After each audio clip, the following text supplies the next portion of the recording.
Hello dear student, आप सभी का अपने यूट्यूब चैनल ऑनलाइन सक्सेस पर हार्दिक स्वागत है। इस वीडियो में हम कक्षा 10 गणित विषय का जो मॉडल पेपर 1 है उसको हम सॉल्व करेंगे।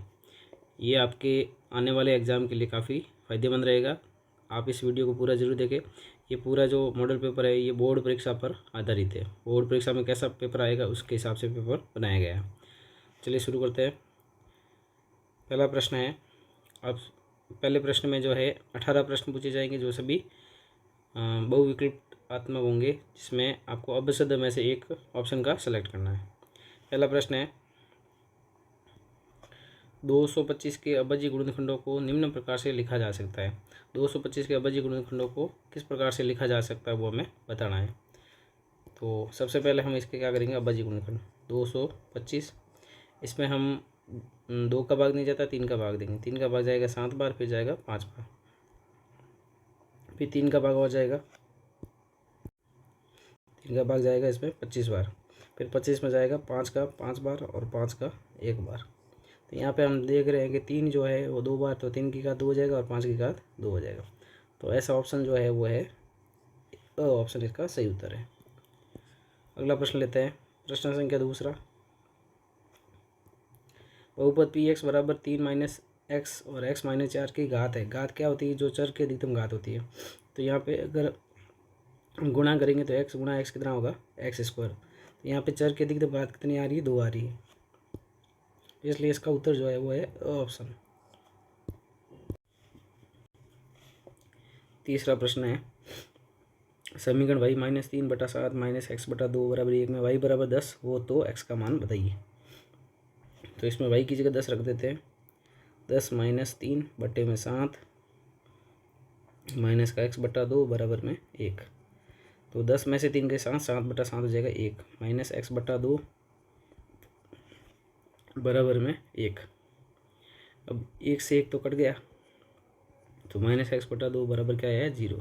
तो x बराबर कितना आएगा, 0 आएगा। तो इसका उत्तर सही है ऑप्शन। नेक्स्ट प्रश्न है चौथा। दी गई आकृति में क्यू ए और क्यू बी जो है ए बी पर लंब है। लंब का मतलब यहाँ पे कोण कितने का बन रहा है, 90 डिग्री का बन रहा है। ठीक है, यदि ए ओ बराबर 10 सेंटीमीटर है, ए ओ बराबर कितनी है 10, और बी ओ कितनी है 6 है, और पी बी दी हुई है आपको, पी बी दी हुई है 9 सेंटीमीटर। तो ए क्यू का मान आपको बताना है। तो इसको कैसे अपन करेंगे, तो इसके लिए ये दोनों त्रिभुज क्या करेंगे, अपन समरूप करेंगे। अब ये MCQ है, इस हिसाब से मैं आपको बता देता हूँ, ये एक समरूप त्रिभुज है। कैसे, क्योंकि ये दोनों समूह कोण है और ये दोनों हो गए 90-90 के। इसका मतलब ये कौन कौन समरूपता नियम से समरूप हो गए, और अगर दो त्रिभुज समरूप होते हैं उनकी संगत भुजाओं का अनुपात बराबर होता है। तो यहाँ पे हम क्या करेंगे, इस ऊपर वाले त्रिभुज की भुजा ले लेते हैं BO, उसकी आएगी AO, नीचे आ जाएगी। इसी प्रकार इसकी हम लेंगे PB, तो नीचे वाले त्रिभुज की कौन सी आएगी, AQ। तो इनका अनुपात क्या होगा, बराबर। मान रख देते हैं, BO का मान है 6, AO का मान है 10, PB का मान है 9, और AQ का मान ज्ञात करना, x मान लेते हैं। तो 6x बराबर 9 गुणा 10, x बराबर 9 गुणा 10 बटे में आ जाएगा 6। अब इसको काट देते हैं, 3 के पार से 3 के पार आ गया, 9 में 3 बार, 3 का इसमें गया 2 बार, 2 का 5 10 में गया 5 बार, 5 × 3 कितना हो जाएगा 15। तो इस प्रश्न का जो सही उत्तर है वो है ब। अगला प्रश्न है, बिंदु ए x+4y+5 तथा B 6 minus x 3 minus y को मिलाने वाले रेखाखंड के मध्य बिंदु के निर्देशांक। मध्य बिंदु में क्या करना है आपको, इन दोनों के एक्स निर्देशांक जोड़ दीजिए। इनको जोड़ेंगे तो प्लस का एक्स माइनस का एक्स कट जाएगा, 6 और 4 कितना हो जाएगा 10, 10 का आधा, मतलब जोड़ के आधा करना है ना, 2 का भाग देना है, क्योंकि सूत्र होता है x1 + x2 बटा 2। तो जोड़ेंगे तो x और x कट जाएगा, 6 और 4 कितना हो जाएगा 10, 10 में 2 का भाग कितना आएगा 5।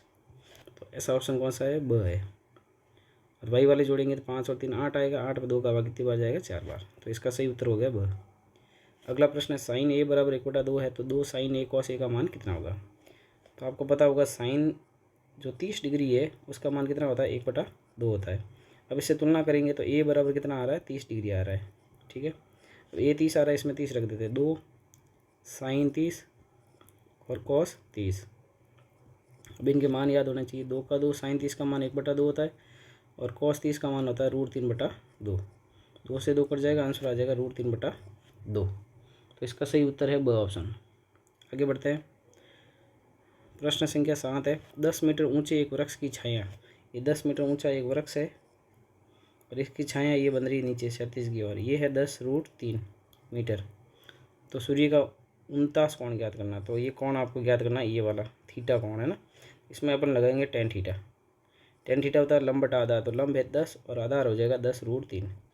तो 10 से 10 तो कट गए, टेन थीटा बराबर कितना हो जाएगा 1/√3। और 1/√3 जो है टेन थीटा में किसका मान है, 30 डिग्री का मान है। तो यहाँ पे सूर्य का 49 कोण कितना हो जाएगा 30 डिग्री। तो द इसका सही उत्तर है।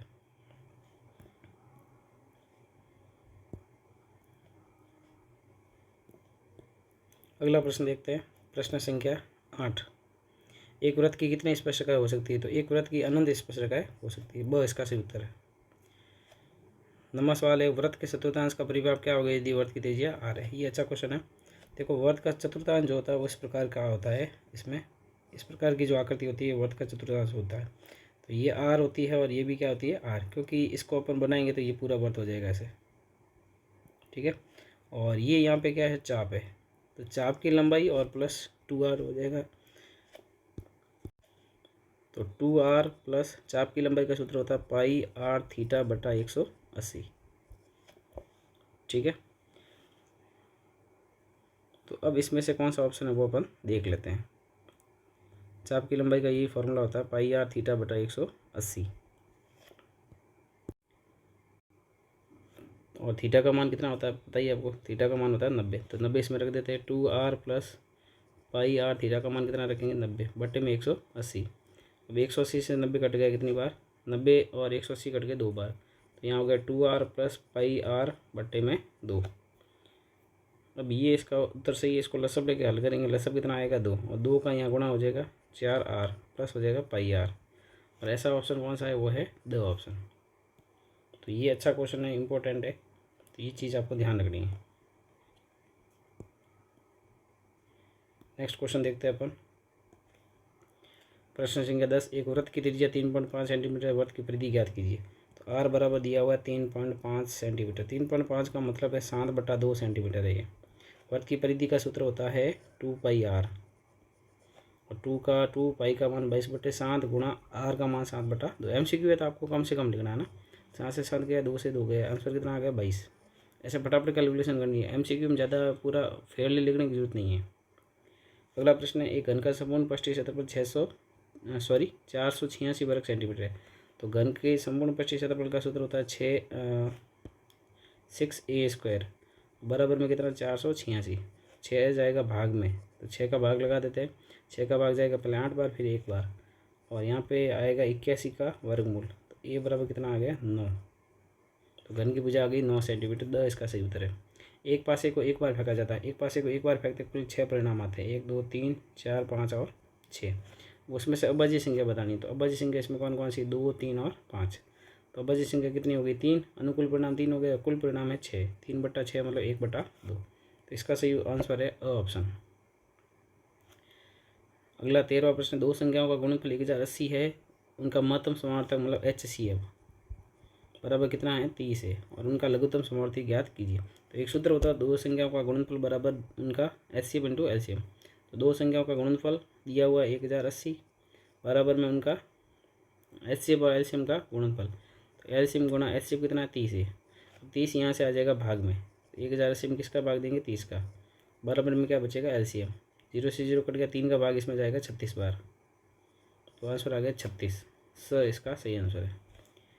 अगला प्रश्न है, द्विघात बहुपद x² माइनस 6x प्लस 8 के शून्यक होंगे, तो इसके शून्य ज्ञात करेंगे। तो x² माइनस 6x प्लस 8 इसके बराबर में क्या रखेंगे 0।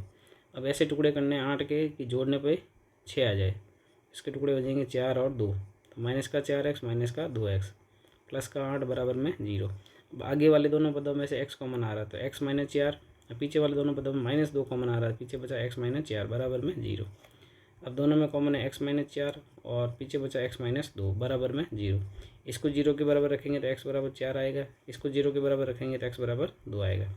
तो इसका सही उत्तर है ऑप्शन नंबर ए, 2 और 4। अगला प्रश्न है 15वां, 3x प्लस 2y बराबर 11 को संतुष्ट करने वाला युग्म। इसको संतुष्ट कौन सा कर रहा है वो आपको इसमें रख के देखना है।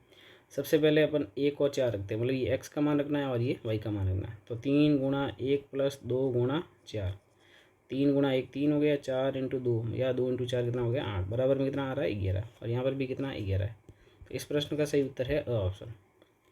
त्रिभुज ABC और DEF समरूप है, ये समरूप का निशान दिया हुआ आपको, तो आपको C का मान बताना। दोनों त्रिभुज अपन बना के देख लेते हैं। ये त्रिभुज है AB और C, और दूसरा त्रिभुज है DE और F। अब देखो दो त्रिभुज समरूप होते हैं, इनके संगत कोण बराबर होते हैं, तो कोण A कितना है 40, अगर कोण A 40 है तो D भी कितना होगा 40 होगा, ठीक है। और कोण E दिया हुआ 80, कोण E 80 है तो कोण B भी कितना होगा 80 होगा। अब हमें कोण ज्ञात करना है C, तो त्रिभुज के तीनों कोणों का योग कितना होता है 180 होता है। तो इन दोनों को जोड़ेंगे तो 80 और 40 कितना होगा 120, और 180 में से इसको घटा दीजिए, कितना आएगा 60 डिग्री। तो इस प्रश्न का जो सही उत्तर है वो है ब ऑप्शन। आगे बढ़ते हैं प्रश्न संख्या 17। एक पहाड़ी का ढलान 36 से 60 डिग्री का कोण बनाता है। यदि शिखर तक पहुंचने में 500 मीटर चलना पड़ता है तो पहाड़ी की ऊंचाई ज्ञात कीजिए। देखिए ये पहाड़ी ये इतनी ऊंची है और ये इसका ढलान है और ये इसकी ज़मीन है ना। अब ये इसका जो पहाड़ी का जो ढलान है, ये ढलान है ना, ये ढलान है, ये 37 से कितना कोण बना रहा है 60 डिग्री, तो ये 60 यहाँ लिखेंगे। और शिखर तक पहुंचने में 500 मीटर, तो ये 500 मीटर आपको दिया हुआ है, ठीक है। पहाड़ी की ऊंचाई ज्ञात करनी है तो ये h आपको ज्ञात करना है। तो इसमें लगाएंगे अपन साइन थीटा, क्योंकि ये लंब है और ये क्या है कर्ण है ढलान, तो साइन थीटा अपन इसमें लगाएंगे। साइन थीटा बराबर होता है लंब बटा कर्ण, लंब है h और कर्ण कितना 500, थीटा रखेंगे 60, साइन 60 का मान होता है √3/2 बराबर में h बट्टा 500। अब 500 और 2 ये कट गए, कितना हो गया 250, तो h बराबर आ जाएगा 250√3। तो इस प्रश्न का जो सही उत्तर है वो है स ऑप्शन, ठीक है। नेक्स्ट प्रश्न है हमारे सामने। 50 मीटर ऊंचे एक प्रकाश स्तंभ के शिखर से किसी नाव का अवनमन कोण 60 डिग्री। देखिए ये प्रकाश स्तंभ है, ठीक है, और यहाँ पे ये कोई नाव आ रही है, ये नाव है, ये नाव है ना, यहाँ पे मैंने लिखा नाव। इसका अवनमन कोण दिया हुआ मतलब ऊपर बनेगा ये कोण कितने का 60 डिग्री का ऊपर है, ये 60 है तो ये भी कितना होगा 60 होगा, ठीक है। 50 मीटर ऊंचा प्रकाश स्तंभ है, ये 50 मीटर है आपके दिया हुआ है ऊंचा। नाव की प्रकाश स्तंभ से दूरी ज्ञात करनी, नाव है और ये प्रकाश स्तंभ है, तो ये आपको दूरी ज्ञात करनी, नीचे वाली दूरी। तो इसमें अपन लगाएंगे tan थीटा, tan 60 बराबर लंब बटा आधार, लंब कितना है 50 और आधार कितना है x, मान लीजिए tan 60 का मान होता है √3 बराबर में 50x, यहाँ से √3 x की जगह आ जाएगा, तो x बराबर आ जाएगा 50 बट्टे में √3। तो इस प्रश्न का जो सही उत्तर है वो है ब ऑप्शन। तो इस प्रकार से ये देखो 18 सवाल है और हमने ये 13 मिनट में लगभग कर ली। तो आपको भी इसी प्रकार से स्पीड से काम करना है ना, कम से कम लिखना है और ज़्यादा से ज़्यादा कैलकुलेशन जो है माइंड से करनी है। तो ये 18 प्रश्न है आपके। आगे बढ़ते हैं, अगला प्रश्न पूछा जाएगा आपके रिक्त स्थानों की पूर्ति कीजिए, जिसका पहला प्रश्न है यदि प्रेक्षणों x1 x2 x3 और xn की बारंबारता क्रमशः f1 f2 f3 fn हो तो समांतर माध्य का सूत्र बताना है। तो सिग्मा fx बटा सिग्मा f, ये इसका खाली जगह बढ़ना है। दूसरा है बिंदुओं के जोड़ने वाले रेखाखंड की लंबाई कितनी है, लंबाई का मतलब इनके बीच में दूरी ज्ञात करनी है। तो ये x1 y1 मान लेते हैं, इसको x2 y2 मान लेते हैं। अब दूरी का सूत्र होता है √x2 - x1 का स्क्वायर प्लस y2 - y1 का। आपको खाली जगह में सिर्फ जो आएगा वही बढ़ना, मैं यहाँ समझा रहा हूँ पूरा। x2 का मान कितना है 4, 4 में से 3 गया 1, 1 का स्क्वायर हो गया 1। अब 5 में से -2 घटाएंगे तो माइनस माइनस प्लस हो जाएगा, 5 और 2 कितने हो जाएंगे 7, 7 का स्क्वायर हो जाएगा 49 और ये कितना हो जाएगा 50। अब हम 50 को लिख सकते हैं 25 गुणा 2, और 25 का वर्गमूल कितना निकल जाएगा 5, तो 5√2 इकाई इसका आंसर है। नेक्स्ट अगला प्रश्न है tan 30 और tan 60 का मान बताइए। तो tan 30 का मान होता है 1/√3, बीच में कोई निशान नहीं गुणा है। tan 60 का मान होता है √3 और √3 से √3 कट जाएगा, आंसर कितना आएगा 1। अगला प्रश्न है किसी घन का क्षेत्रफल और वह आयतन समान है तो घन की भुजा इकाई में। देखो घन का जो क्षेत्रफल होता है वो होता है 6a² और आयतन का सूत्र होता है a³।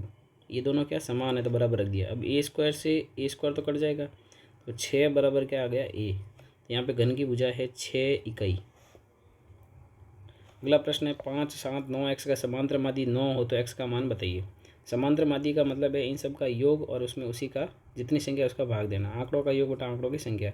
तो 5 + 7 + 9 + एक्स और बट्टे में कितना आएगा 4, बराबर में लिखेंगे 9। तो ये हो गए 7 और 5 12 और 9 कितने हो गए 21 + एक्स, 4 उधर वज्र गुणा हो जाएगा 36, एक्स बराबर 36 और प्लस का 21 उधर जाके हो गया माइनस का 21। तो एक्स बराबर हो गया, आंसर कितना आ गया 15।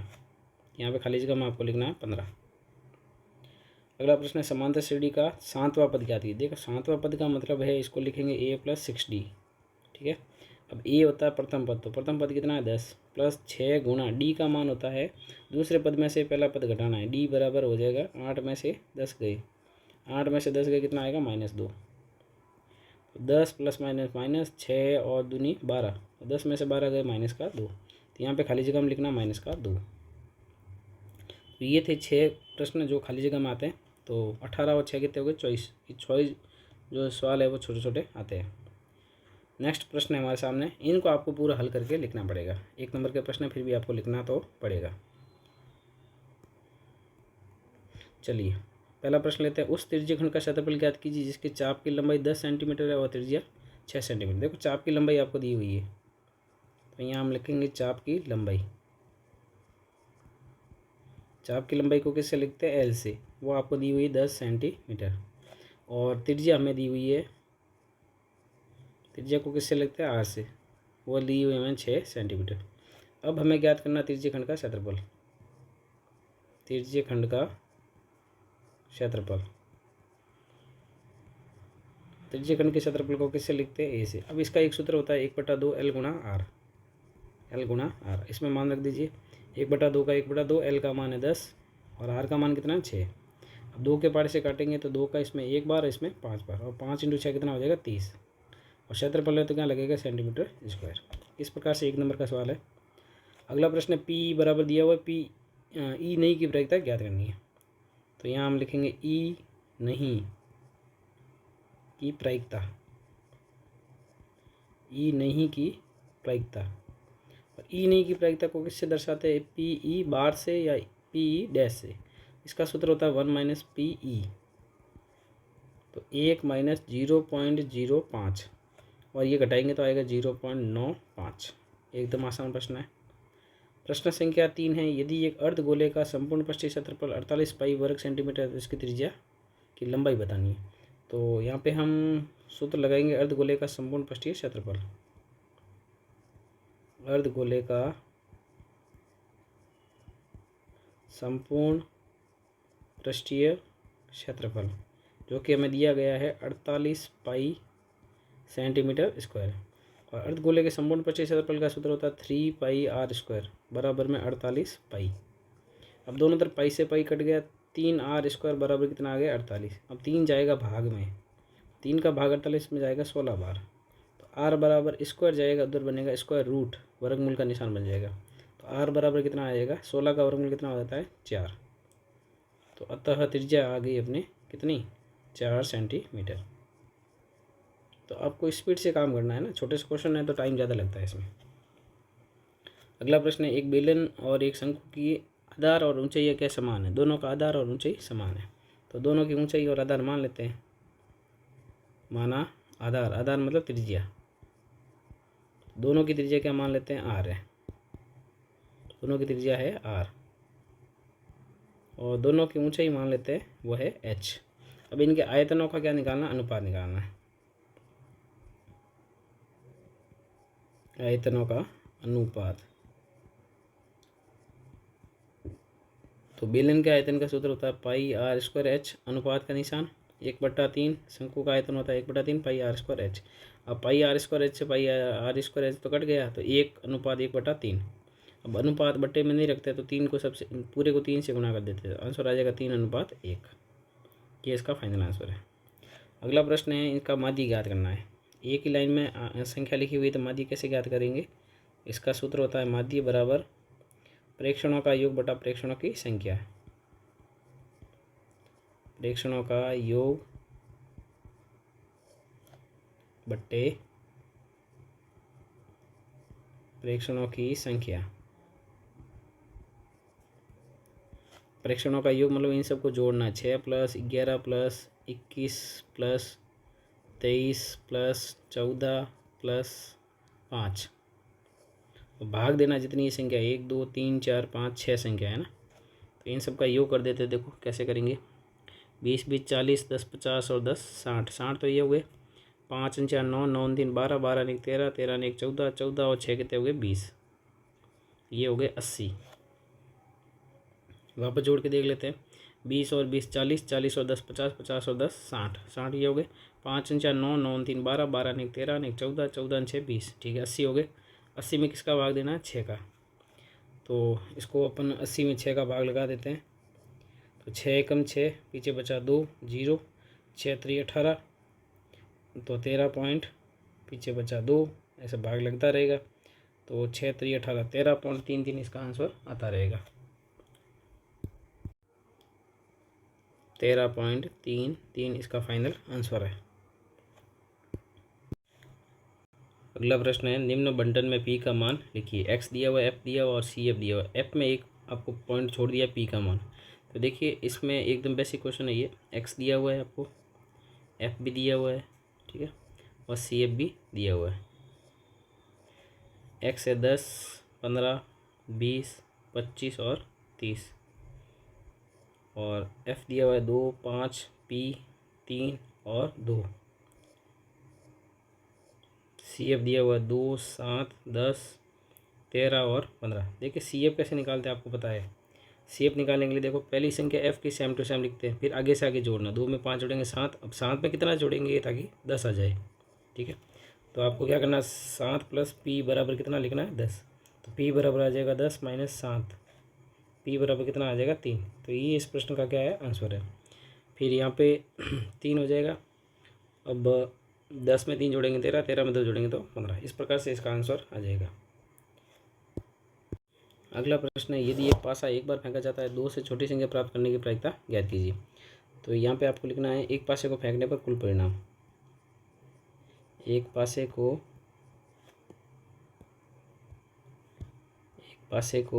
फेंकने पर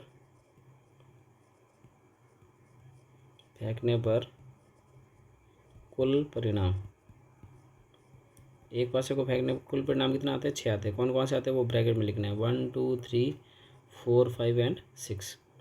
अब 2 से छोटी संख्या की प्रायिकता ज्ञात करनी है, तो यहाँ पे लिखेंगे 2 से छोटी संख्या, 2 से छोटी संख्या या 2 से छोटी संख्याएं। 2 से छोटी संख्याएं देखो कौन कौन सी है, एक है, एक बस एक ही है, 2 से छोटी बोला है ना, तो 2 से छोटी संख्या कितनी है, एक ही है। अब आपको ज्ञात करनी है प्रायिकता। तो प्रायिकता का सूत्र लिखेंगे अनुकूल परिणाम बटा कुल परिणाम, अनुकूल परिणाम बटा कुल परिणाम।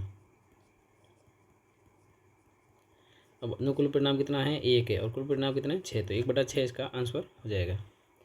अगला प्रश्न, एक बंद लकड़ी के बक्से की लंबाई चौड़ाई और ऊंचाई क्रमशः दी हुई है, बक्से की बाहरी पृष्ठीय क्षेत्रफल ज्ञात कीजिए। तो ये जो बक्सा है वो है घनाभाकार, तो यहाँ हम लिखेंगे बक्से की लंबाई को किससे लिखेंगे, एल से। तो एल बराबर है 90 सेंटीमीटर, और चौड़ाई जिसको बी से लिखेंगे, चौड़ाई बराबर है 50 सेंटीमीटर, और ऊंचाई जिसको एच से लिखेंगे, ऊंचाई बराबर है 30 सेंटीमीटर। अब हमें ज्ञात करना बक्से का बाहरी पृष्ठीय क्षेत्रफल, तो यहाँ हम लिखेंगे बक्से का बाहरी पृष्ठीय क्षेत्रफल। तो यहाँ पे ये जो बक्सा है वो घनाभागार, तो घनाभ का जो बाहरी पृष्ठीय क्षेत्रफल है या संपूर्ण पृष्ठीय क्षेत्रफल, उसका सूत्र होता है 2LB + BH + HL।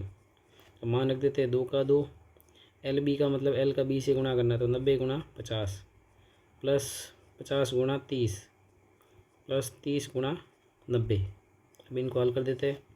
2 का 2, 9 पंजे 45 00 + 5 3 15 00 और प्लस 9 3 27 00। 2 गुणा 4500 1500 हो गए, 6 जा 6 और 2 8 8 जा 700, गुणा करेंगे तो 0 0 2 7 14 8 दूनी 16 और 1 17, 17,400 सेंटीमीटर स्क्वायर इसका आंसर है। प्रथम 5 विषम संख्याओं का समांतर माध्य ज्ञात कीजिए। तो यहाँ हम लिखेंगे प्रथम 5 विषम संख्याएं। प्रथम 5 विषम संख्याएं। प्रथम 5 विषम संख्या कौन सी होती है? वो होती है 1, 3, 5, 7 और 9। अब इसका हमें ज्ञात करना है समांतर माध्य। तो इसका आपको सूत्र लिखना, मैं नहीं लिख रहा हूँ, मैं बोल रहा हूँ सिर्फ प्रेक्षणों का योग ऊपर आएगा, नीचे आएगी प्रेक्षणों की संख्या। ये आपको प्रेक्षण सूत्र लिखना होता है। अब इनको जोड़ देते हैं 1 + 3 + 5 + 7 + 9 और बट्टे में आ जाएगा कितनी संख्या है? 5। इन सबको जोड़ देते हैं 9 और 7 16, 16 और 5 21, 21 और 3 24, 24 और 1 25। और 25 में किसका भाग देंगे? 5 का, तो आंसर आ जाएगा 5।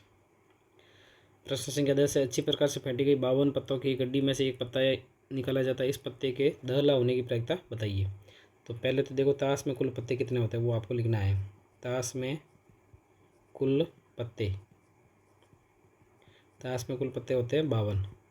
अब दहला कितने होते हैं? दहले, दहले होते हैं 4। दहले का मतलब 10 का पत्ता। अब हमें ज्ञात करनी है प्रायिकता, दहला होने की प्रायिकता। तो आपको यहाँ फॉर्मूला लिखना है, अनुकूल परिणाम ऊपर आएगा, नीचे आएगा कुल परिणाम। तो अनुकूल परिणाम कितना है? 4 है। कुल परिणाम कितना है? 52 है। इसको हम 4 के बार से काटेंगे एक बार और नीचे कटेगा 13 बार, तो 1/13 इसका फाइनल आंसर है। अगला प्रश्न है, घन की भुजा 13 सेंटीमीटर, इसका आयतन ज्ञात कीजिए। घन की भुजा, घन की भुजा, तो घन की भुजा को किससे लिखते हैं? ए से। ए का मान कितना? 13 सेंटीमीटर है। अब हमें ज्ञात करना घन का आयतन, घन का आयतन। अब घन के आयतन का आपको सूत्र याद होना चाहिए। घन के आयतन का सूत्र होता है A³ अब यहाँ ए का मान है 13, 13 का क्यूब। अब 13 का क्यूब का मतलब है 13 को 3 बार गुणा करना, 13 × 13 × 13। तो 13 × 13 169 होता है और इसको 13 से और गुणा कर देते हैं। तो 3 9 27 हासिल का 2, 3 × 6 18, 2 20 हासिल का 2, 3 एकम 3 और 2 5, 9 6 और 1 7, 9 5 6 5 11 और 2, 1 और 1 2 हो जाएगा। तो 2197 आयतन में लगता है क्यूब, तो सेंटीमीटर क्यूब। मीटर होता है, मीटर क्यूब लगाना आपको। तो इस प्रकार से ये 11वां सवाल था। अगला प्रश्न है 12वां, यदि इसका समांतर माध्य 6 है तो x का मान ज्ञात कीजिए। अब समांतर माध्य का आपको सूत्र लिखना है। पहले तो समांतर माध्य बराबर कितना है? 6 है। और समांतर माध्य का सूत्र होता है प्रेक्षणों का योग बट्टा प्रेक्षणों की संख्या। ये सूत्र आपको यहाँ लिखना है, बराबर में 6। प्रेक्षणों का योग मतलब इन सबको जोड़ देते हैं, 3 + 4 + x + 7 + 10। और प्रेक्षण कितने? 1 2 3 4 और 5, 5 नीचे आएगा बट्टे में। बराबर में कितना लिखना है? 6। अब इन सबको जोड़ देते हैं, 10 और 7 17, 17 और 4 21, 21 और 3 24 और प्लस x। बराबर में 5 का 6 से वजन गुना हो जाएगा 30। तो x बराबर आएगा 30, 24 प्लस का उधर जाके हो जाएगा माइनस का। x बराबर 30 में से 24 का कितना आएगा? 6। इस प्रकार से आपको काम करना है, एकदम अच्छे नंबर आएंगे आपके। अब है अपना खंड बी, जिसमें 2-2 नंबर के प्रश्न पूछे जाएंगे। तो इसका जो प्रश्न है चौथा दिया है कि √3 एक अपरिमेय संख्या है। √3 एक अपरिमेय संख्या दी हुई है। दर्शाना है कि 5 + 2 √3 एक अपरिमेय संख्या है। तो जो हमें सिद्ध करना है उसको अपन मान लेते हैं पहले तो लिखेंगे माना 5 + 2 √3। ये हमें करनी तो अपरिमेय, अपन मानेंगे परिमेय। 5 + 2 √3 एक परिमेय संख्या है, परिमेय संख्या है। तब अब ये अगर परिमेय संख्या तो इसको अपन a/b के रूप में लिख सकते हैं, या p/q भी लिखते हैं, वो भी सही है। इसको हमने लिख दिया a/b, जहाँ पे b जो है वो 0 के बराबर नहीं है। जहाँ a व b सह अभाज्य संख्याएं है। यहाँ पे आप लिख सकते हैं जहाँ a व b पूर्णांक है। ठीक है। अब देखिए इसको हल करने का तरीका क्या है कि आपको रूट वाली संख्या इधर ही रखनी, लेफ्ट साइड में। तो 2 √3 को इधर ही रखेंगे हम। बराबर में है a/b, प्लस का 5 इधर आके हो जाएगा माइनस का। 2 √3 बराबर लसाअ लेंगे तो b आएगा। a - 5 का b से गुणा हो जाएगा 5b। अब यहाँ पे √3 रहेगा, 2 आ जाएगा, गुणा में है, भाग में आ जाएगा। तो a - 5b बट्टे में 2b। अब अपन राइट साइड में इसमें देखेंगे a b 5 और 2, ये सब क्या है? पूर्णांक है। तो यहाँ पे आपको लिखना है a 5 b व 2 सभी पूर्णांक है, सभी पूर्णांक है। इसलिए a माइनस 5b/2b। अब देखो पूर्णांक बटा पूर्णांक कैसी संख्या होती है, परिमेय संख्या होती है, तो a माइनस 5b/2b एक परिमेय संख्या है, परिमेय संख्या है, ये परिमेय संख्या है। अब ये परिमेय है, इसका मतलब √3 भी परिमेय क्यों होगी, क्योंकि ये इसके बराबर है।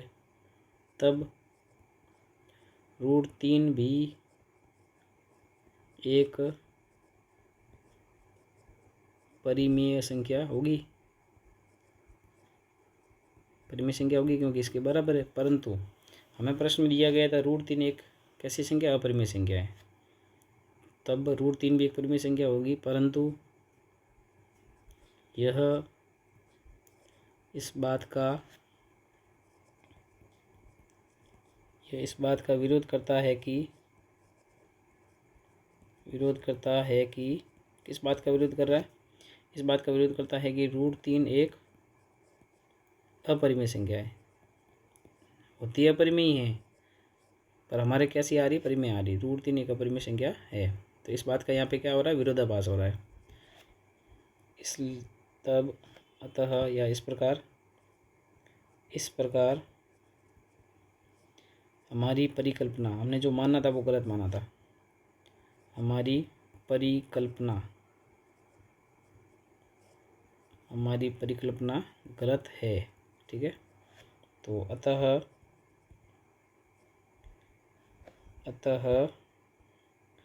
5 + 2 √3 एक परिमेय संख्या है, सॉरी परिमेय नहीं, अपरिमेय संख्या है, एक अपरिमेय संख्या है।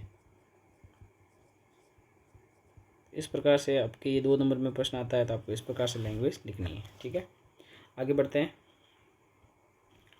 नेक्स्ट प्रश्न है, एक द्विघात बहुपद ज्ञात कीजिए जिसके शून्यक √3 और -√3 है। तो ये शून्यक दिए हुए थे, इसको मान लेते हैं माना, एक शून्यक अल्फा मान लेते हैं √3 और एक मान लेते हैं बीटा माइनस का √3। अब हमें 2 चीज़ें निकालनी है, एक तो अल्फा प्लस बीटा निकालना है, √3 प्लस माइनस का √3, तो प्लस माइनस तो कैंसिल हो गया, 0 आ गया, और एक हमें निकालना है इनका गुणनफल, तो √3 गुणा माइनस का √3, प्लस माइनस माइनस होता है, √3 का √3 से गुणा करेंगे कितना आएगा, 3। अब द्विघात बहुपद का सूत्र आपको याद रखना है, द्विघात बहुपद का सूत्र होता है k √x² minus alpha plus beta शून्यकों का योग प्लस अल्फा बीटा मतलब शून्यकों का गुणनफल। ठीक है, जहाँ k एक वास्तविक संख्या है, k अगर बट्टे में आता तो k काम आएगा, नहीं तो k अपन हटा भी सकते हैं, वास्तविक संख्या है। तो k x² minus alpha plus beta का मान कितना 0 है, गुणा x प्लस अल्फा बीटा का मान माइनस का 3। अब हमारा फाइनल आंसर हो जाएगा x² माइनस का ये तो 0 हो गया, और वो प्लस माइनस माइनस होकर कितना बन गया, 3 बन गया। तो ये हमारा फाइनल आंसर है। आगे बढ़ते हैं। नेक्स्ट प्रश्न संख्या 6 है, दो संख्याओं का अंतर 26 से बड़ी संख्या छोटी संख्या के 3 गुने से 4 अधिक है, तो संख्या ज्ञात कीजिए। तो अपन पहले मान लेते हैं बड़ी संख्या कौन सी, छोटी संख्या कौन सी। तो माना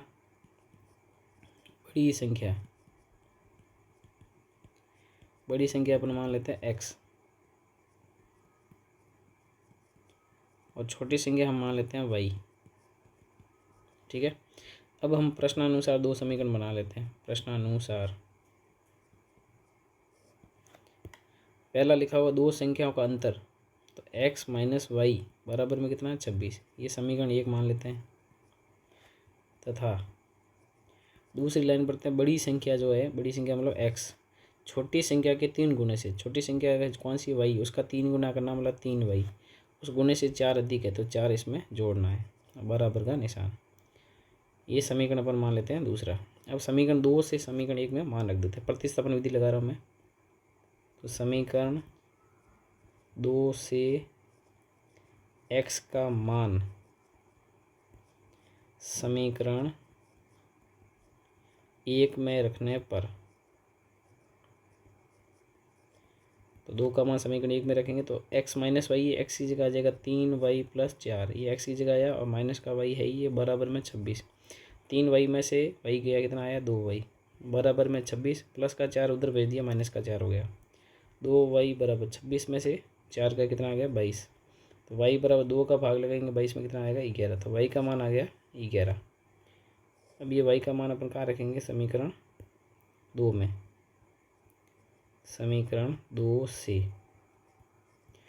तो x बराबर 3 गुणा y का मान कितना आया 11 प्लस 3, तो x बराबर 11 गुणा 3 33, 33 और 3 कितना हो जाएगा 36।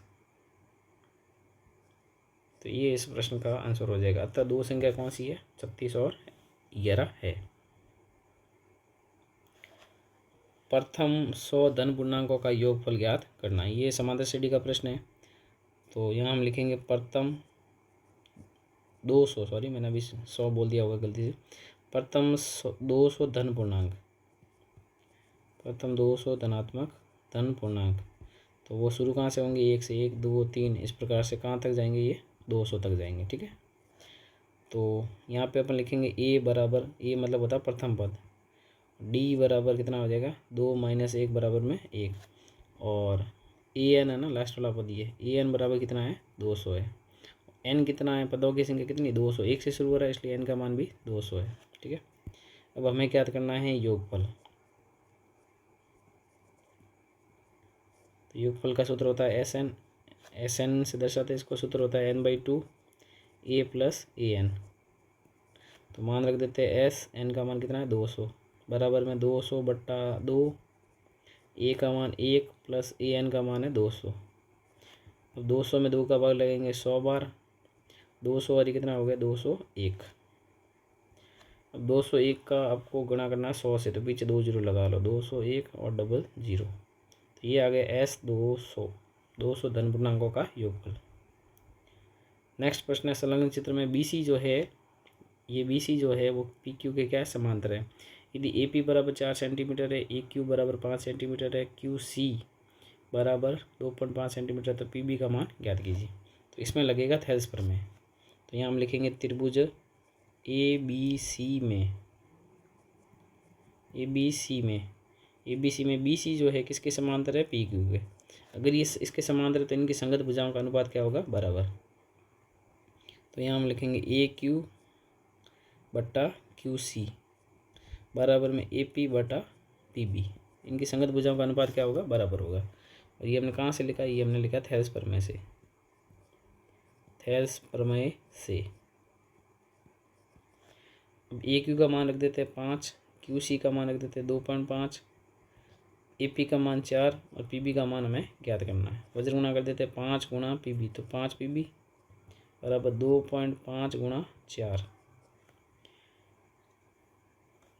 तो PB बराबर देखो 2.5 का 4 से गुणा करेंगे 2500 के 100 मतलब 10 आएगा है ना, और 5 आ जाएगा बट्टे में, तो PB बराबर आ जाएगा 2 सेंटीमीटर।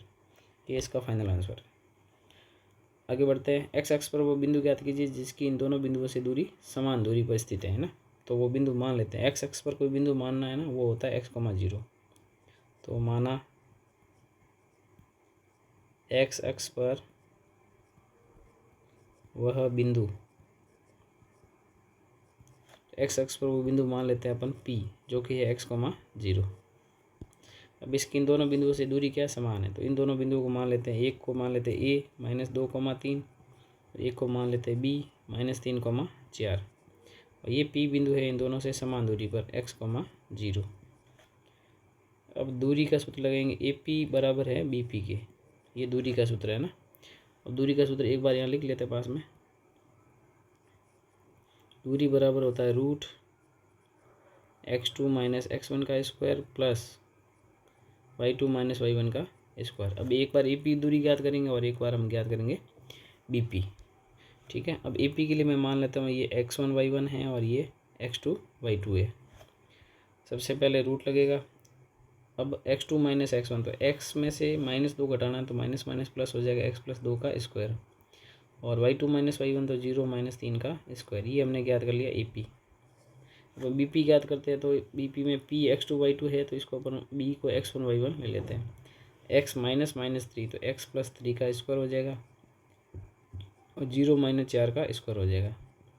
अब दोनों तरफ वर्गमूल का निशान हटाना है, दोनों तरफ कर देंगे वर्ग।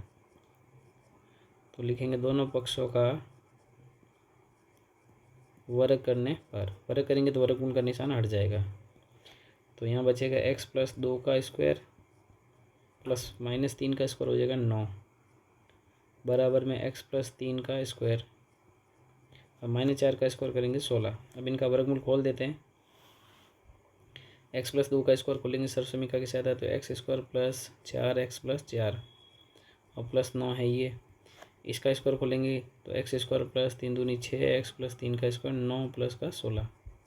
अब दोनों साइड में जो करता है उसको काट देते हैं। देखो एक्स स्क्वायर से एक्स स्क्वायर कट गया, 9 से 9 कट गया, अब कोई नहीं कट रहा है ना। अब जो बच्चे उनको लिख लेते हैं एक बार, 4x प्लस 4 बराबर में 6x प्लस 16। अब 4 और 16 इधर लेके आ जाते हैं, माइनस का हो जाएगा 6x माइनस का 4x।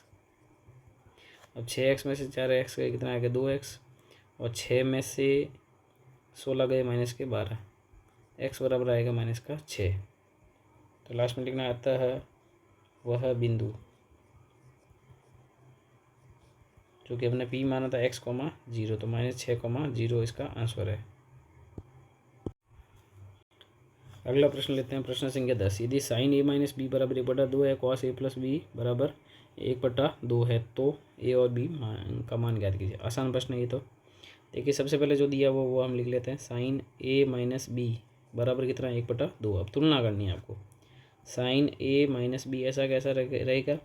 अब साइन में 1/2 मान किसका होता है, वो होता है साइन 30 का मान, तो यहाँ साइन 30 लिखना है। अब तुलना करेंगे तो a माइनस बी किसके बराबर आएगा, 30 के बराबर आएगा। ये समीकरण पर मान लेंगे 1। इसी प्रकार या तथा अपन को दिया हुआ है कॉस a प्लस बी बराबर कितना 1/2। तो कॉस का कॉस a प्लस बी, अब 1/2 कॉस में मान होता है कॉस 60 का। तुलना करेंगे तो a प्लस बी बराबर कितना 60 डिग्री। ये समीकरण मान लेते हैं दूसरा। अब समीकरण 1 व 2 को अपन क्या कर देते हैं, हल कर देते हैं। हल करने के लिए क्या करेंगे, जोड़ेंगे। यहाँ हम लिखेंगे समीकरण 1 व 2 को जोड़ने पर, 1 व 2 को जोड़ने पर जोड़ेंगे तो देखो माइनस का बी प्लस का बी तो कट जाएगा, a और a कितना हो जाएगा 2a। अब 30 और 60 कितना हो जाएगा 90। अब 2 जाएगा भाग में, 90 में 2 का भाग कितनी बार जाएगा 45 बार। तो a का मान कितना आ गया 45। अब a का मान 45 आया, वो अपन समीकरण 2 में रख देते हैं या 1 में भी रख सकते हो। समीकरण 2 से a का मान कितना है 45 प्लस b का b लिखेंगे और बराबर में 60 डिग्री। तो b का b 45 प्लस का उधर जाके माइनस का हो जाएगा, 60 में से 45 घटा देंगे तो b का मान कितना आएगा 15। तो a का मान 45 है और b का मान कितना है 15 डिग्री है। तो ये भी आसान प्रश्न था। अगला प्रश्न है प्रश्न संख्या 11। 10 मीटर ऊंची मीनार के शिखर से पृथ्वी के एक बिंदु पर अवनमन कोण 30 डिग्री है। बिंदु की मीनार के आधार से दूरी कितनी है। 10 मीटर ऊंची मीनार है, ये मान लीजिए 10 मीटर ऊंची मीनार है, ठीक है। इस मीनार के शिखर से पृथ्वी के एक बिंदु का अवनमन कोण, तो पृथ्वी की सतह ये मान लीजिए और ये अपना पृथ्वी के ऊपर कोई बिंदु है, तो मैं नाम दे देता हूँ ए बी क्या है, मीनार है। पृथ्वी पर बिंदु सी है और सी पे जो कोण बन रहा है ना, सॉरी सी से जो कोण बन रहा है अवनमन कोण ऊपर बनेगा, इसका मतलब ये 30 डिग्री है और नीचे भी कितना होगा 30 डिग्री होगा। अब हमें ज्ञात करना है इस बिंदु की मीनार के आधार से दूरी कितनी, मतलब बी सी अपन को ज्ञात करनी है। तो इसको मान लेते हैं एक्स। तो माना बिंदु सी की मीनार के आधार से दूरी, वो दूरी मैंने मान ली x मीटर है, ठीक है। अब हमने एक त्रिभुज ले लेते हैं, त्रिभुज ABC में। अब इसमें हम लगाएंगे tan थीटा। tan थीटा क्यों लगाए, लंब बटा आधार आएगा, है ना। तो tan थीटा बराबर लंब बटा आधार होता है, लंब है यहाँ पे AB और आधार है BC। थीटा का मान रख देते हैं tan थीटा। थीटा का मान कितना है 30 डिग्री। AB का मान है 10 और BC का मान है x। tan 30 का मान होता है 1/√3। बराबर में 10/x, वज्र गुना करेंगे तो x बराबर कितना आ जाएगा 10√3, वो भी किस में, मीटर में। इस प्रकार से ये हमारा आंसर आ गया है। आगे बढ़ते हैं। नेक्स्ट प्रश्न संख्या 12। 5 सेंटीमीटर त्रिज्या वाले एक वृत्त के बिंदु P पर, तो ये मान लीजिए एक वृत्त है। 5 सेंटीमीटर त्रिज्या वाले वृत्त के बिंदु P पर स्पर्शरेखा PQ, स्पर्शरेखा क्या है PQ, तो ये मान लीजिए मैंने खींच ली है PQ, तो ये है P और ये है Q, यहाँ पे टच कर रहा है और ये इसका केंद्र है O, केंद्र है O। PQ यहाँ पे स्पर्शरेखा है, PQ केंद्र O से जाने वाली रेखा के बिंदु Q पर इस प्रकार मिलती है। OQ बराबर 13 है ना, O से Q तक जो दूरी है वो हमें कितनी दी हुई है, सॉरी माई मिस्टेक है ना, P पर स्पर्शरेखा, तो ये बिंदु मैंने गलत लिखा दी है। P यहाँ पे है, P है यहाँ पे जहाँ पे ये स्पर्श कर रही है, और ये Q बिंदु है ना। अब हमें OQ दिया हुआ है, OQ कितना है, वो है 13 सेंटीमीटर, और O को P से मिलाएंगे तो OP यहाँ पे क्या त्रिज्या है, तो त्रिज्या कितनी दी हुई, 5 सेंटीमीटर दी हुई है। अब हमें ज्ञात करनी PQ की लंबाई, तो आपको पता होगा कि त्रिज्या स्पर्शरेखा पे क्या होती है, लंबवत होती है। तो यहाँ पे ये लाइन लिखनी होती है, इसका नंबर होता है। हम जानते हैं कि वृत्त की त्रिज्या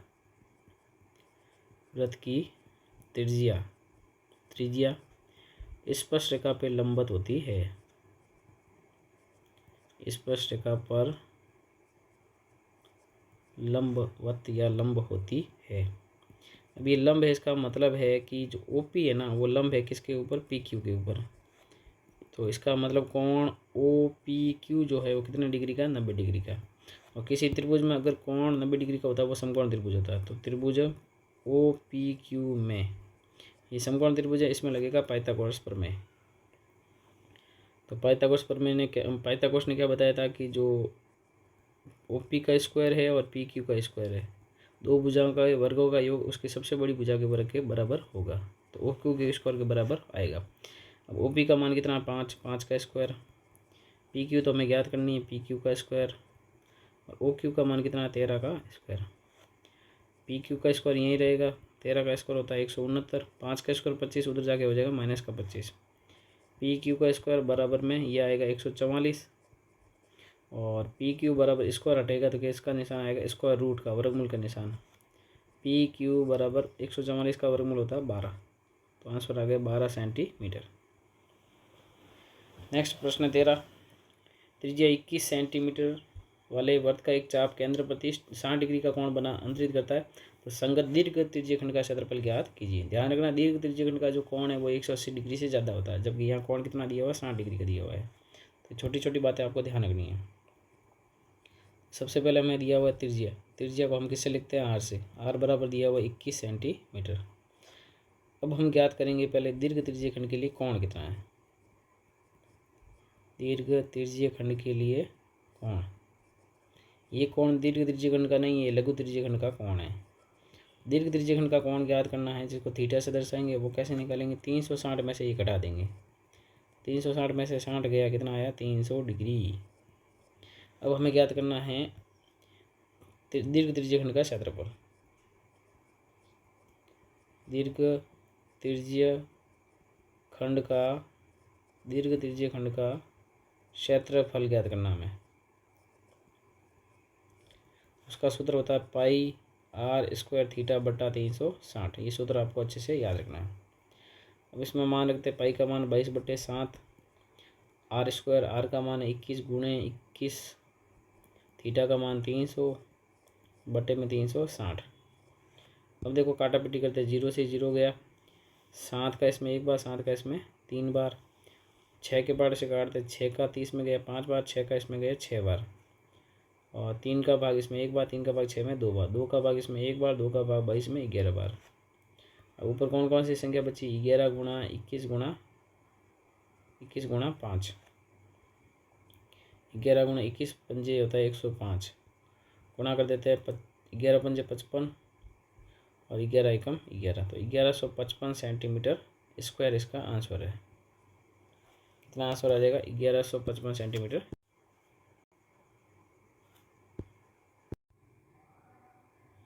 खंड स है जिसमें 3 नंबर के प्रश्न पूछे जाएंगे और ये अथवा में पूछे जाएंगे, मतलब 2 में से एक करना है। मैं आपको दोनों करके बताऊंगा ताकि आपका अभ्यास हो जाएगा। तो पहला लेते हैं, किसी समांतर श्रेणी का n वा पद है 2n + 5। देखो आपको n वा पद दिया हुआ है, n वा पद बराबर कितना है 2n + 5 और nवें पद को लिखते हैं an से, तो इसका मतलब an का मान दिया हुआ है 2n + 5। अब हमें याद करना है 7 पदों का योग, तो n का मान कितना हो गया 7, यहाँ पे n का मान 7 है। अब हमारे पास एक तो a नहीं है, मतलब प्रथम पद नहीं है, और एक d नहीं है, तो हमें ये 2 चीज़ें निकालनी पड़ेगी। इसके लिए हमें क्या करना है, n बराबर 1 रखना पड़ेगा, है ना। n बराबर 1 रखने पर n का मान 1 रखेंगे तो a1 बराबर 2 × 1 + 5, 2 × 1 + 5, a1 बराबर आ जाएगा 7। समझ गए। अब हम n बराबर रखेंगे 2, n बराबर 2 रखने पर n बराबर 2 रखेंगे तो a2 बराबर 2 × n का मान रखना है 2, तो a2 बराबर आ जाएगा 2 × 2 4, 4 + 5 कितना आ जाएगा 9। ठीक है। अब देखिए हमें निकालना है d निकाल देते हैं। d होता है दूसरा पद माइनस पहला पद, d बराबर आ जाएगा 9 - 7, d बराबर कितना आएगा 2। यहाँ तक आपको समझ में आ गया होगा। अब हमें ज्ञात करना 7 पदों का योग, तो ऐसे इनका सूत्र लगा देते हैं। n बराबर कितना है 7, तो Sn बराबर होता है n/2 2a + n - 1 × d। इसमें मान रख दो, s का s, n का मान 7 है, n/2 मतलब 7/2, 2 × a का मान है प्रथम पद। देखो a1 है या a है एक ही बात है, a बराबर 7 है, तो 2 × 7 + n - 1, n का मान है 7 - 1 गुणा में d का मान कितना 2 है, 7/2, 2 × 7 हो जाएगा 14, प्लस 7 में से 1 है 6, 6 × 2 हो जाएगा 12, 7/2, 14 12 26 हो जाएगा, 2 से 26 कट जाएगा 13 बार, और 13 का 7 से गुणा करेंगे कितना आ जाएगा 91। तो S7 मतलब 7 पदों का योग कितना आ गया 91। यह 3 नंबर का प्रश्न है, एकदम आसान प्रश्न था। अब इसका अथवा वाला प्रश्न करते हैं।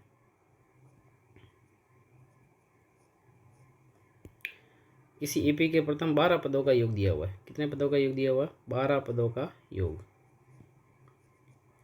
12 पदों का योग हमें दिया गया है। कितना दिया हुआ है 468। 12 पदों का योग का मतलब है, इसको दर्शाएंगे कैसे, S12 से दर्शाएंगे। S12 बराबर कितना है 468 है, और सार्वअंतर हमें दिया गया है, सार्वअंतर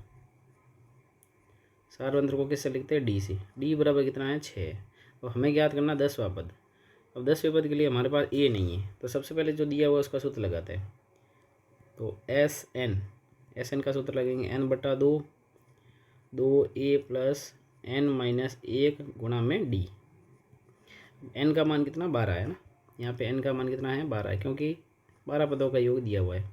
तो Sn का मान कितना है, मतलब n की जगह 12 रख देते हैं, S12, n/2 मतलब 12/2, 2a का 2a, क्योंकि a पता नहीं है, n का मान है 12, 12 - 1 गुणा में d का मान कितना 6 है। S12 का मान है 468, 2 का भाग देंगे 12 में 6 बार, 2a + 12 में से 1 गया 11, 11 × 6 हो जाएगा 66। अब 6 गुणा में भाग में आ जाएगा 468 बटे में कितना आ जाएगा 6, बराबर में रहेगा 2a + 66। अब 6 का इसमें भाग देंगे तो 6 का भाग जाएगा इसमें 6 × 7 = 42, भाग जाएगा इसमें 7 बार, है ना। और फिर जाएगा इसमें 6 का भाग 8 बार, 78 आ जाएगा, बराबर में है 2a + 66। अब 66 प्लस का इधर भेज देते हैं, तो 78 - 66 बराबर में 2a, तो 8 में से 6 गया 2 और 7 में 6 गया 1, 12 आएगा।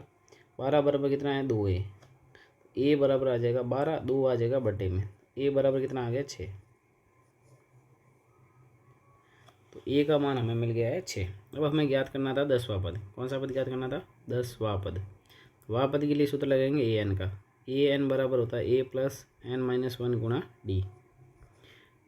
an का मान कितना 10 है, a का मान अभी कितना आया 6, n-1 मतलब 10-1 और गुणा में d का मान हमें दिया हुआ था 6, तो 6 का 6 प्लस 10 में से 1 है 9, 9 × 6 हो जाएगा 54, 54 में 6 जोड़ेंगे कितना आएगा 60।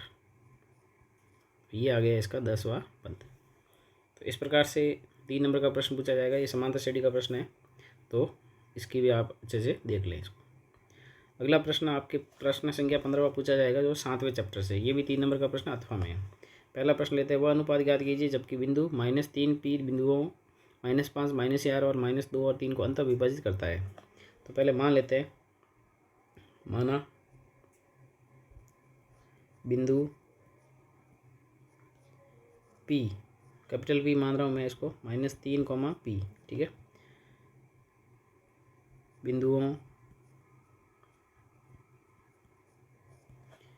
बिंदुओं इसको बिंदु, पहले को बिंदु मान लेते हैं A, -5, -4 व -2, 3, इसको मैं मान लेता हूँ B को किस अनुपात में विभाजित करता है। तो मान लेते हैं M1 अनुपात M2 में विभाजित करता है, अनुपात में अंतः विभाजित करता है, ये हमने मान लिया। कई टीचर K,1 भी मानते हैं, तो वो भी सही, K अनुपात 1 भी मानते हैं, लैम्बडा अनुपात 1 भी मानते हैं, तो वो भी सही है आपके। इसको देखो मैं चित्र से बना देता हूँ आपको, ये सब रफ डायग्राम है, कुछ ज़रूरी नहीं बनाना, फिर भी आपको इससे अच्छे से समझ में आ जाएगा। A बराबर है -5, -4 और B पॉइंट है वो है -2, 3। अब इसको एक पॉइंट है वो है कैपिटल P, जिसके निर्देशांक -3, P, ये इसको M1 अनुपात M2 में विभाजित करता है, ठीक है। अब अनुपात वाले सवाल में पहला बिंदु x1 y1 होगा, दूसरा बिंदु x2 y2 होगा, और जो ये इसको बिंदु विभाजित कर रहा है ये होता है x, y होगा। अब हम अंत विभाजन का सूत्र लगाएंगे, वो भी किसका लगाएंगे, x का, क्योंकि y का मान तो हमारे पास है नहीं। यहाँ हम लिखेंगे अंत विभाजन सूत्र से या विभाजन सूत्र से, अंत विभाजन सूत्र से। तो x बराबर होता है m1 x2 plus m2 x1 बटे में m1 प्लस m2। अब x का मान है -3, m1 हमें ज्ञात करना है, x2 का मान है -2, m2 हमें ज्ञात करना है, और x1 का मान है -5। बटे में आ जाएगा m1 प्लस m2। अब -3 का गुणा हो जाएगा m1 प्लस m2 से, तो आएगा -3 m1 -3 m2 बराबर में -2 का m1 से गुणा करेंगे तो -2 m1 प्लस -5 का m2 से गुणा करेंगे तो 5 m2। अब m1 वाले एक तरफ कर लेते हैं, m2 वाले एक तरफ कर लेते हैं, तो -3 m1 इधर ही रख देते हैं, और -2 m1 इधर आ जाएगा, प्लस का हो जाएगा 2 m1 बराबर में -5 m2, ये उधर चला जाएगा, माइनस का प्लस का हो जाएगा 3 m2, -3 प्लस का 2 हो जाएगा -m1, और उधर आ जाएगा -2 m2। माइनस से माइनस तो कैंसिल हो जाएगा, m1 बटे में आ गया m2, उधर रहा 2 बटे में 1, तो यहाँ पे आंसर आ गया m1 अनुपात m2, वो आ गया 2 अनुपात 1। एक प्रश्न का आंसर तो हमें मिल गया। दूसरा प्रश्न और पूछा गया था, इसमें स्मॉल p का मान ज्ञात किया, और स्मॉल p यहाँ पे क्या है, y है, तो यहाँ पे y का सूत्र लगाएंगे अपन। तो y बराबर होता है m1 y2 plus m2 y1 बटे में m1 प्लस m2। तो y का मान यहाँ पे p है ना, m1 है 2, y2 का मान है 3, m2 का मान है 1 और y1 का मान है -4 बटे में m1 प्लस m2, तो हो जाएगा 2 प्लस 1। p बराबर 3 दूनी 6 प्लस माइनस माइनस और 4 बटे में 3, p बराबर हो जाएगा 6 में से 4 गए 2, 2 बटा 3। तो ये इसका फाइनल आंसर है। एकदम आसान प्रश्न है, 3 नंबर का प्रश्न पूछा जा सकता है। अगला पॉइंट है, बिंदुओं को जोड़ने वाले रेखाखंड को y अक्ष किस अनुपात में विभाजित करती है, इस प्रतिच्छेद बिंदु के निर्देशांक भी ज्ञात कीजिए। तो सबसे पहले तो अपन मान लेते हैं ना कि इन दोनों को जोड़ने वाले रेखाखंड को y अक्ष किस अनुपात में विभाजित करता है। तो y अक्ष नहीं करके कोई एक बिंदु करेगा, और y अक्ष पे कोई भी बिंदु होता है उसको अपन 0, y मानते हैं, ठीक है। तो माना y अक्ष अर्थात बिंदु P 0, y बिंदुओं, जिसको पहला बिंदु मैं मान लेता हूँ ए 5, -6 और दूसरा बिंदु मान लेता हूँ बी -1, -4 को जोड़ने वाले रेखाखंड को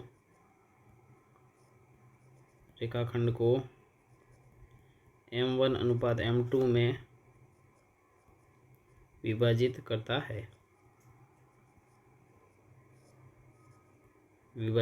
है, ये हमने मान लिया। ठीक है, इसको चित्र से भी समझ लेते हैं। जैसे ये मान लीजिए ए बिंदु है पहला, जिसके निर्देशांक हमने माने 5, -6 और ये दूसरा बिंदु है बी, जिसके निर्देशांक है -1, -4 और इसको ये वाई एक्स पर कोई बिंदु है पी, जिसके निर्देशांक 0, y, ये इसको विभाजित कर रहा है। तो पहला बिंदु हो जाएगा x1, y1 और जो ये विभाजित कर रहा है ये किस अनुपात में विभाजित कर रहा है, m1/m2 में, ये हमने मान लिया है। ये बिंदु होता है x, y और दूसरा बिंदु होता है x2, y2। अब हम लगाएंगे इसमें विभाजन सूत्र। विभाजन सूत्र में किसका सूत्र लगाएंगे, x का, क्योंकि y का मान हमारे पास है नहीं। तो x बराबर होता है m1 x2 + m2 x1 बटे में m1 + m2 मान रखेंगे तो x का मान कितना है, 0 है।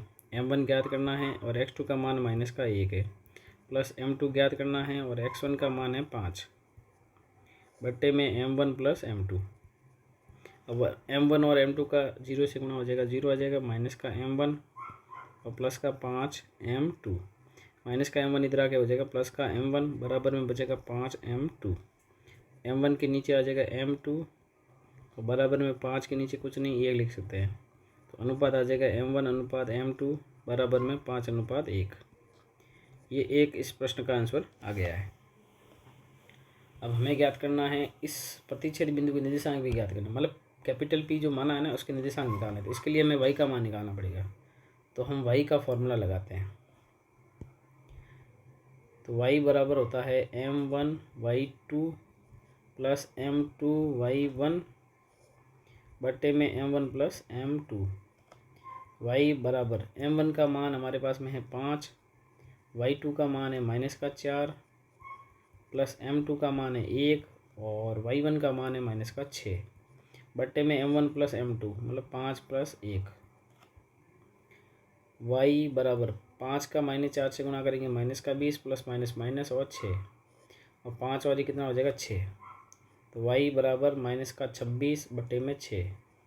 y बराबर -2 के पारे से काटेंगे -13/3।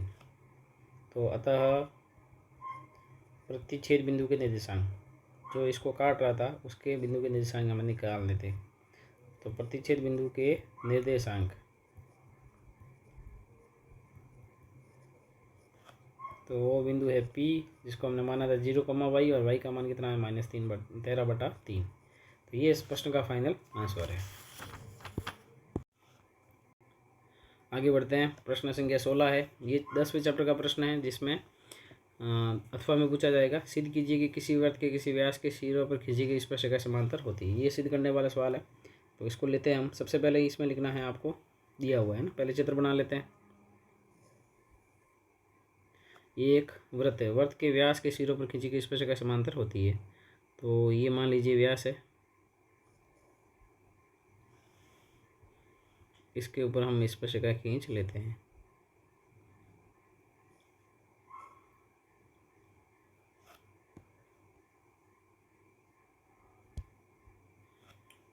तो ये दो स्पर्शिका हमने बना दी व्यास के सिरों पे। एक स्पर्शिका का नाम है PQ, दूसरे का मान लेते हैं RS है, और ये व्यास के सिरे A और B, और यहाँ पे केंद्र है O। तो सबसे पहले ऐसे सवाल में आपको लिखना होता है, दिया हुआ है, दिया हुआ है। तो यहाँ हम लिखेंगे O केंद्र के व्यास AB के सिरों पर खींची गई स्पर्शरेखाएं, खींची गई स्पर्शरेखाएं पी क्यू व आर एस है, ये हमने लिख दिया। फिर हमें लिखना पड़ता है, सिद्ध करना है, सिद्ध करना है। सिद्ध क्या करना है, ये दोनों जो स्पर्शरेखा है वो क्या है, समांतर है। यहाँ हम लिखेंगे पी क्यू जो है वो समांतर है किसके, आर एस के। उसके बाद में हमें लिखना पड़ता है उपपत्ति।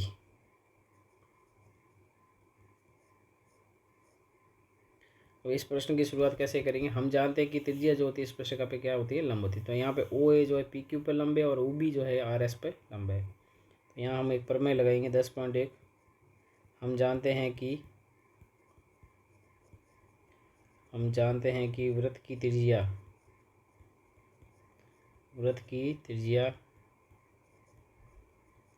स्पर्शरेखा पर लंब होती है। अब देखिए यहाँ पे ओ ए जो है ना, ओ ए त्रिज्या है वो किसके ऊपर लंब है, पी क्यू के ऊपर है। और ओ बी किसके ऊपर लंब है, ये आर एस के ऊपर लंब है। लंब है इसका मतलब ये जहाँ पे कटेंगे 90 डिग्री कोण बनेंगे। तो इसका मतलब कोण ओ ए पी बराबर है कोण, ये सब कोण बराबर ही है, 90 डिग्री कहते थे, ये 90 डिग्री हो गया। और कोण ओ ए क्यू ये भी कितने डिग्री का होगा, 90 डिग्री का। इसी प्रकार ओ बी आर ये भी 90 डिग्री का होगा। और कोण ओ बी एस ये भी कितने डिग्री का होगा, 90 डिग्री का। अब ये रेखा समांतर कब होगी, जब अंतकोणों का योग कितना हो जाएगा, 180। एक तो अंतकोण वाला कॉन्सेप्ट लगा सकते हो और एक जेड वाला भी कॉन्सेप्ट लगा सकते हो। ये और ये कोण दोनों क्या है, बराबर है।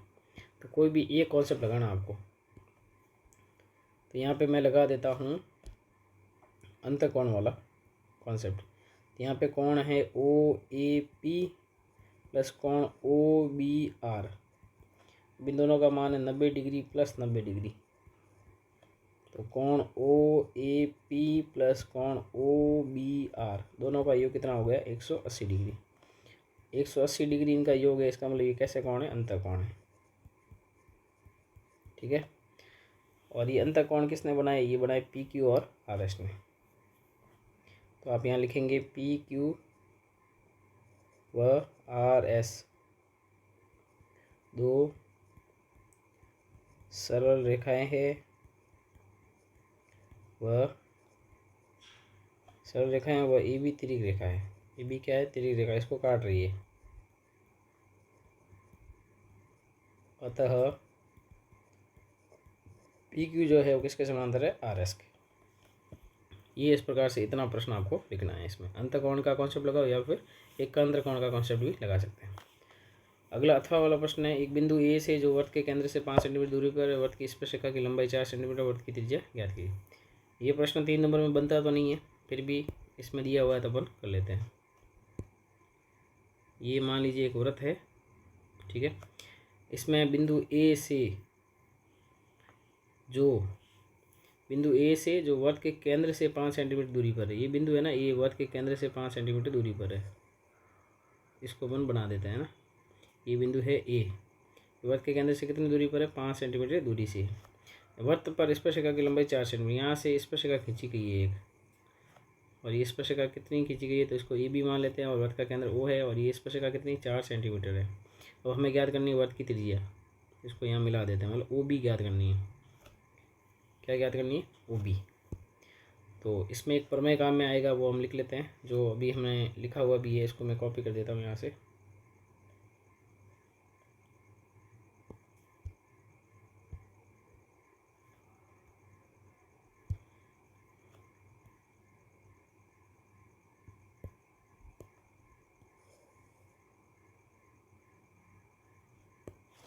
तो हम जानते हैं कि वर्त की त्रिज्या जो होती है स्पर्शरेखा पे क्या होती है, लंब होती है। तो यहाँ पे ओ बी जो है ना, वो स्पर्शरेखा कौन सी, ए बी पर क्या है, लंब है। लंब है, इसका मतलब ये जो कोण है ओ बी ए, ये कितने डिग्री का होगा, 90 डिग्री का। और किसी त्रिभुज में अगर कोण 90 डिग्री का होता है, इसका मतलब वो समकोण त्रिभुज होता है, और इसमें क्या लगता है, पाइथागोरस प्रमेय। तो त्रिभुज ओ बी ए में इसमें पाइथागोरस ने क्या बताया, समकोण के सामने वाली भुजा का जो वर्ग है वो ए का स्क्वायर बाकी वाली दो भुजाओं के वर्गों के योग के बराबर होगा। तो ए बी का वर्ग प्लस ओ बी का वर्ग। अब ओ ए का मान दिया हुआ है 5, 5 का स्क्वायर बराबर में ए बी का मान है 4, 4 का स्क्वायर और ओ बी हमें याद करनी है। अब हम 5 का स्क्वायर करेंगे कितना हो जाएगा 25 बराबर 4 का स्क्वायर 16 प्लस ओ बी का स्क्वायर। अब 25 का 25 16 प्लस का इधर आके हो जाएगा माइनस का, बराबर में क्या बचेगा ओ बी स्क्वायर। तो हम लिखेंगे ओ बी स्क्वायर बराबर में 25 में 16 गए 9। अब स्क्वायर है वो उधर जाके हो जाएगा स्क्वायर रूट, वर्गमूल का निशान हो जाएगा। ओ बी बराबर कितनी आ गई 3 सेंटीमीटर। और ये 3 सेंटीमीटर क्या है, वृत्त की त्रिज्या है। तो यहाँ हम लिखेंगे अतः वृत्त की त्रिज्या। ये 1 नंबर में प्रश्न बनता है पर यहाँ पे 3 में दिया हुआ है तो 3 में भी आ सकता है ना, पेपर आसान आता है तो ये 3 में भी पूछा जा सकता है। तो आर बराबर कितना हो गया 3 सेंटीमीटर। आगे बढ़ते हैं प्रश्न संख्या 17 की ओर, जो कि 13वें चैप्टर का प्रश्न है। 3 नंबर का प्रश्न पूछा गया अथवा में निम्न बंधन का माध्य ज्ञात कीजिए और दूसरा है बहुलक ज्ञात कीजिए। तो पहले अपन बहुलक कर लेते हैं, फिर माध्य मैं आपको करवा दूंगा। पहले हम बहुलक कर लेते हैं। देखिए बहुलक का सवाल सबसे आसान होता है और परीक्षा में अगर बहुलक आता है तो पहले बहुलक ही करना है। बहुलक में क्या करते हैं, सबसे अधिक बारंबारता देखते हो। सबसे अधिक बारंबारता यहाँ पे कौन सी है 25 है। सबसे अधिक बारंबारता को कैसे लिखते हैं एफ से, F1 से लिखते हैं। और इससे जस्ट पहले वाली क्या होगी F0 और इसके जस्ट बाद वाली क्या हो जाएगी F2। और F1 के जो संगत वर्ग अंतराल है उसमें निम्न सीमा को कैसे दर्शाते हैं L से। तो अब हम यहाँ पे लिख लेते हैं। यहाँ पे 2 लाइनें लिखनी होती है जिसके नंबर होते हैं। यहाँ सर्वाधिक बारंबारता, यहाँ सर्वाधिक बारंबारता 25 है जिसके संगत वर्ग अंतराल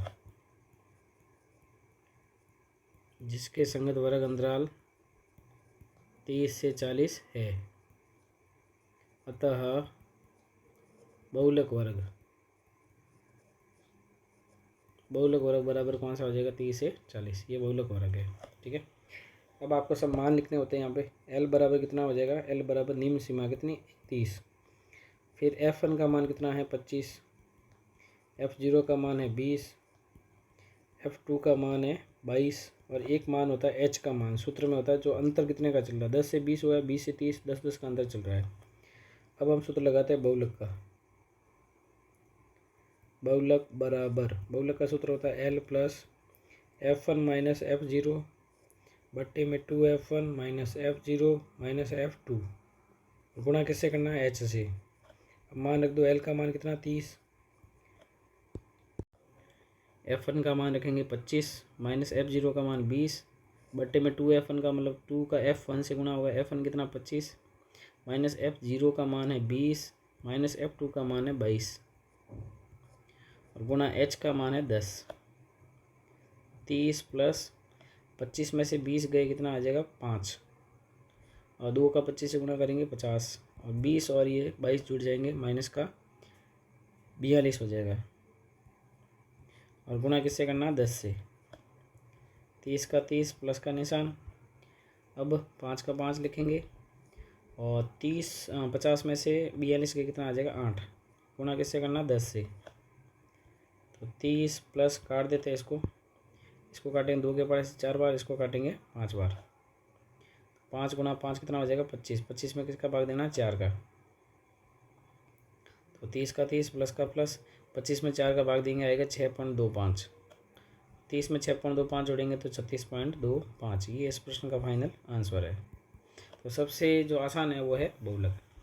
अब हम इसमें करते हैं माध्य वाला प्रश्न।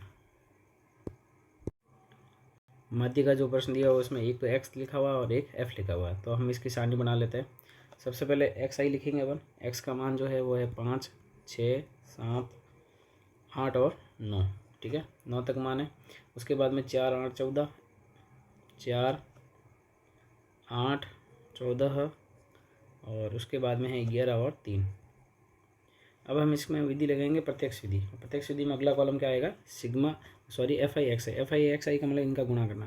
5 गुणा 4 करेंगे कितना आएगा 20, 6 गुणा 8 करेंगे तो 48, 14 गुणा 7 करेंगे 98 और 11 गुणा 8 करेंगे तो 88, और 9 गुणा 3 करेंगे तो 27।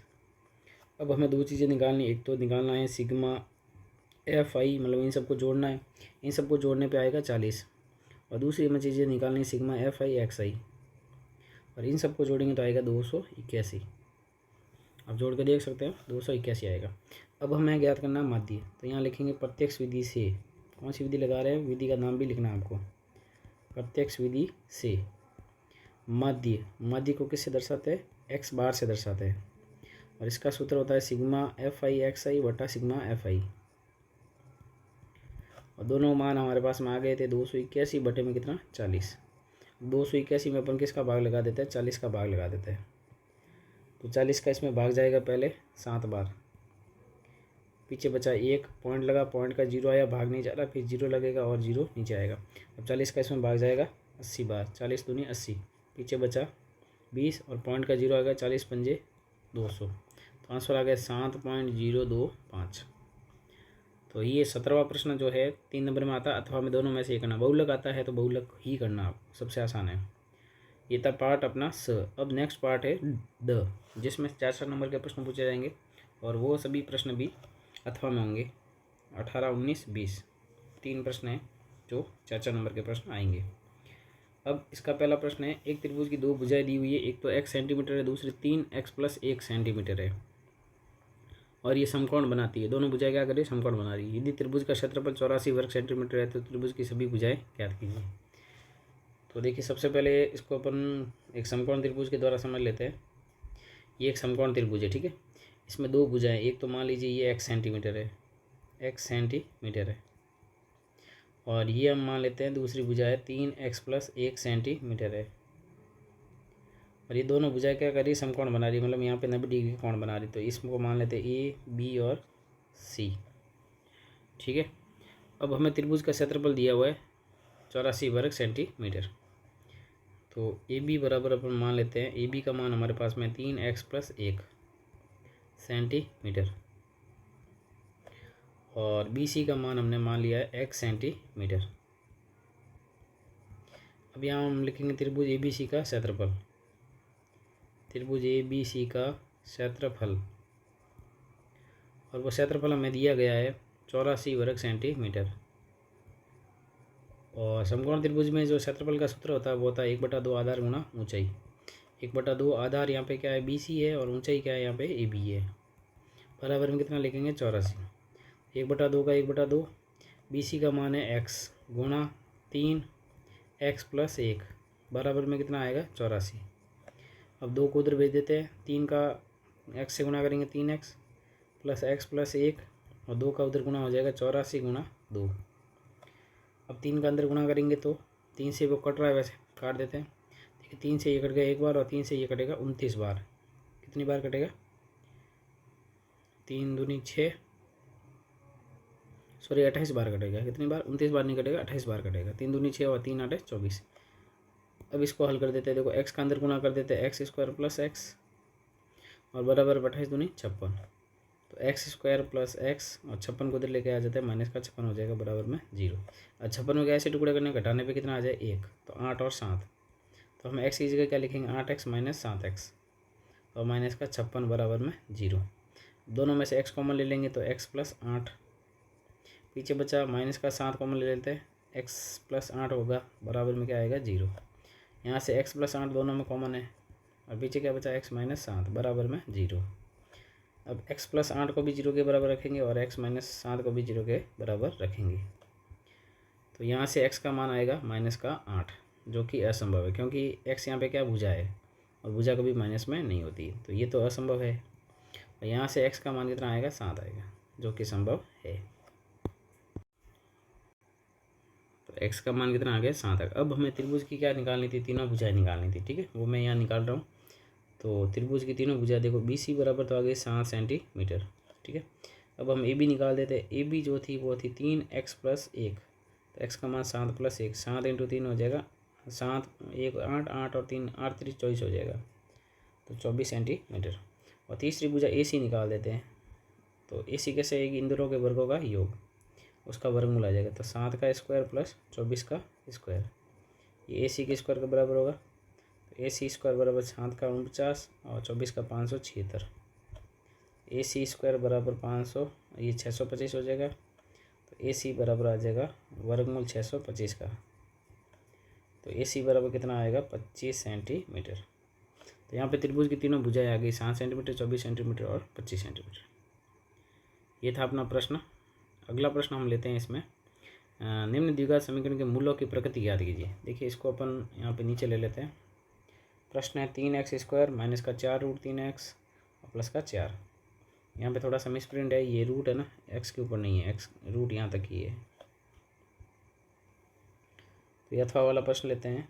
सबसे पहले हमें दिया हुआ है द्विघात समीकरण, मतलब समीकरण दिया हुआ है 3x स्क्वायर माइनस का 4 रूट 3x प्लस का 4 बराबर में 0। अब इसकी अपन तुलना करेंगे ना, ax square plus bx plus c बराबर 0 से तुलना करने पर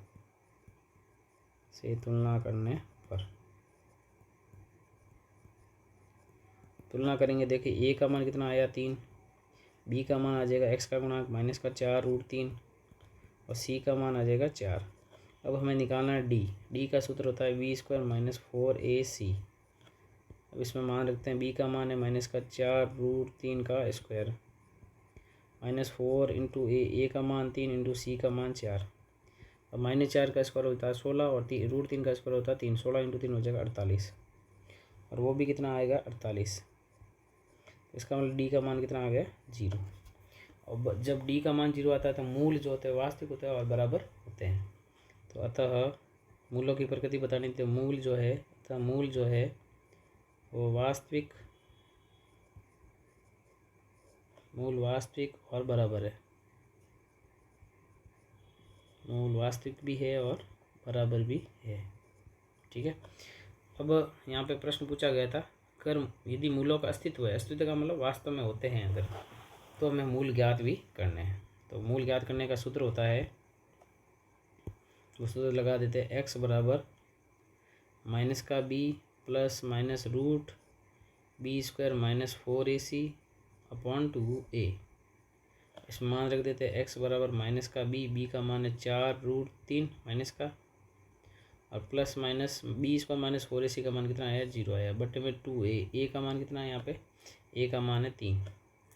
तो x बराबर माइनस माइनस प्लस हो जाएगा 4 रूट 3 बटे में 6 और इसको हम काटेंगे तो आ जाएगा 2 और नीचे आ जाएगा 3।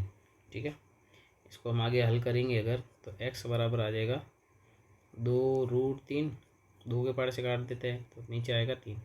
और अब 3 को रूट 3 इंटू रूट 3 भी लिख सकते हैं। तो 2 रूट 3 बटा रूट 3 गुणा रूट 3, एक रूट 3 से एक रूट 3 भी कट जाएगा। तो x बराबर आ जाएगा 2 बटा रूट 3। x का मान 1 है, इसका मतलब दोनों मूल क्या बराबर है। अतः मूल, क्योंकि मूल बराबर ही थे, पहले ही पता था, मूल जो है वो 2 बटा रूट 3 व 2 बटा रूट 3 है। दोनों ही मूल 2 बटा रूट 3 है, बराबर है इसलिए। तो ये 4 नंबर का प्रश्न आता है चौथे चैप्टर से, और चौथे चैप्टर का एक ही प्रश्न पूछा जाएगा 4 नंबर का। आगे बढ़ते हैं, प्रश्न संख्या 19 जो कि 8वें चैप्टर का प्रश्न है। त्रिकोणमिति सिद्ध करना है कि ये आपस में क्या है, बराबर है। तो सबसे पहले हम लेते हैं लेफ्ट हैंड साइड।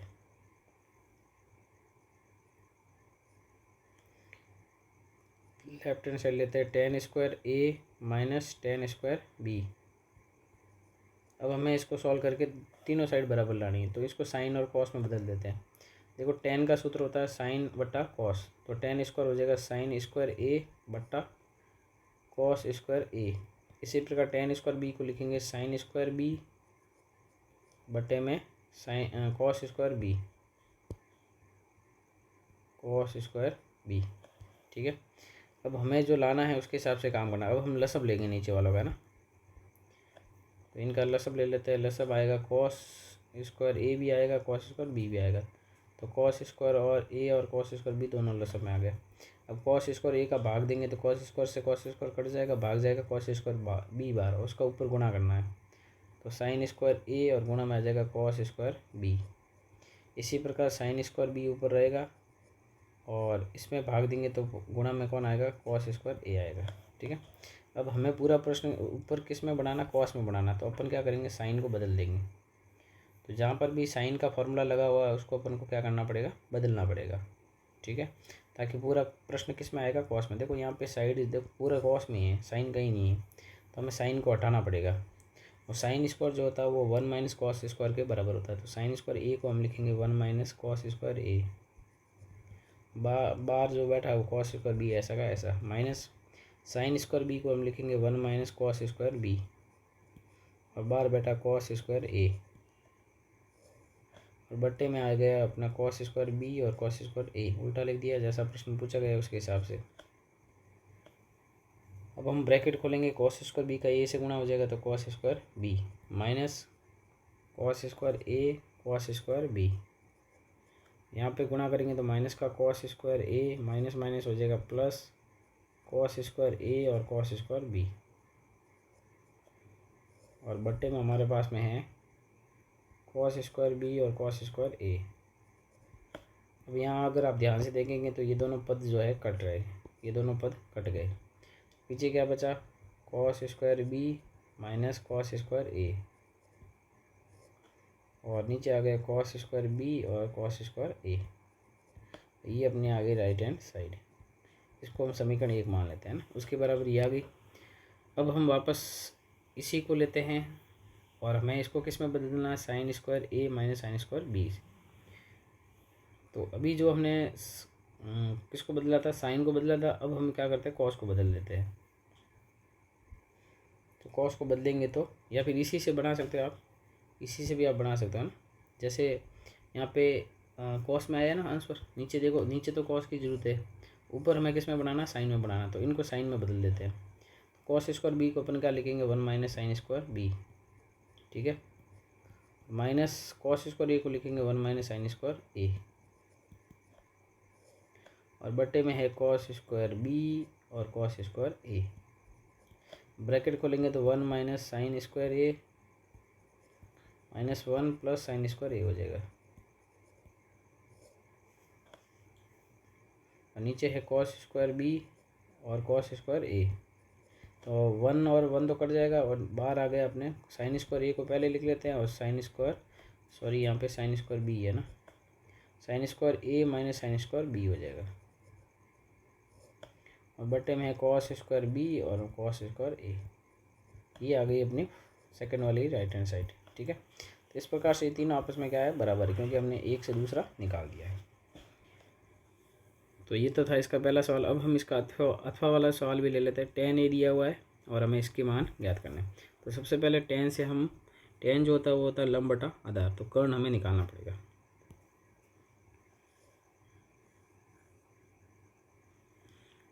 तो यहाँ पे मैं मान लेता हूँ ये a है, ये b है और ये c है। ठीक है, अब tan a दिया हुआ है हमें, tan a कितना दिया हुआ है, 4/3। तो इसको हम मान लेते हैं tan a जो होता है वो होता है लंब बटा आधार। लंब यहाँ पे कौन सी भुजा है, BC, और आधार कौन सी भुजा है, वो है AB। तो ये 4/3 है। ठीक है, तो माना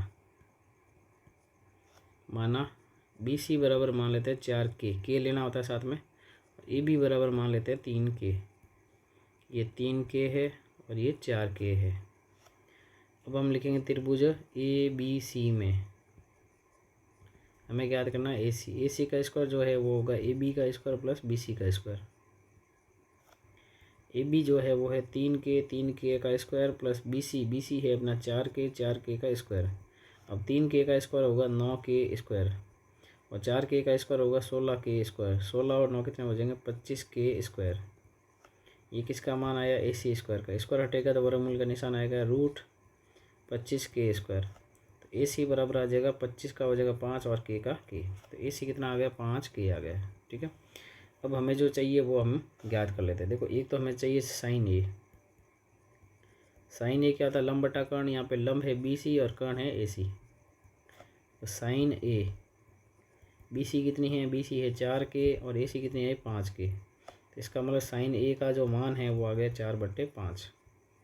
इसी प्रकार हमें चाहिए कॉस ए। कॉस ए होता है आधार बटा कर्ण। आधार है 3 और कर्ण है 5। ठीक है, अब हम पहला सवाल लेते हैं इसका।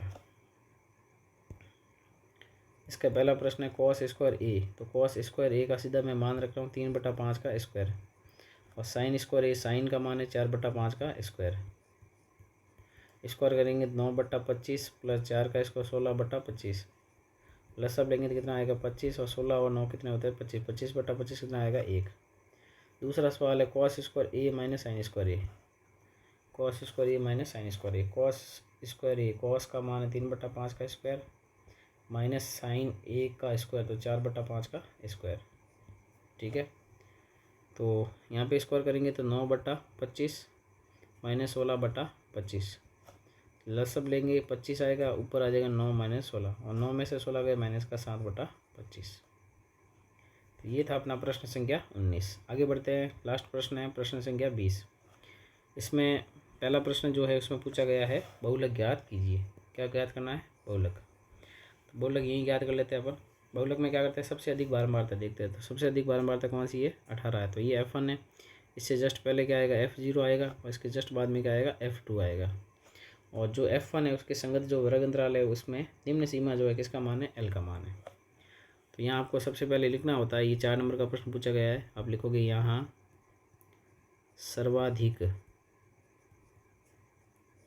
सर्वाधिक बारंबारता, सर्वाधिक बारंबारता कितनी है? 18 है। जिसके संगत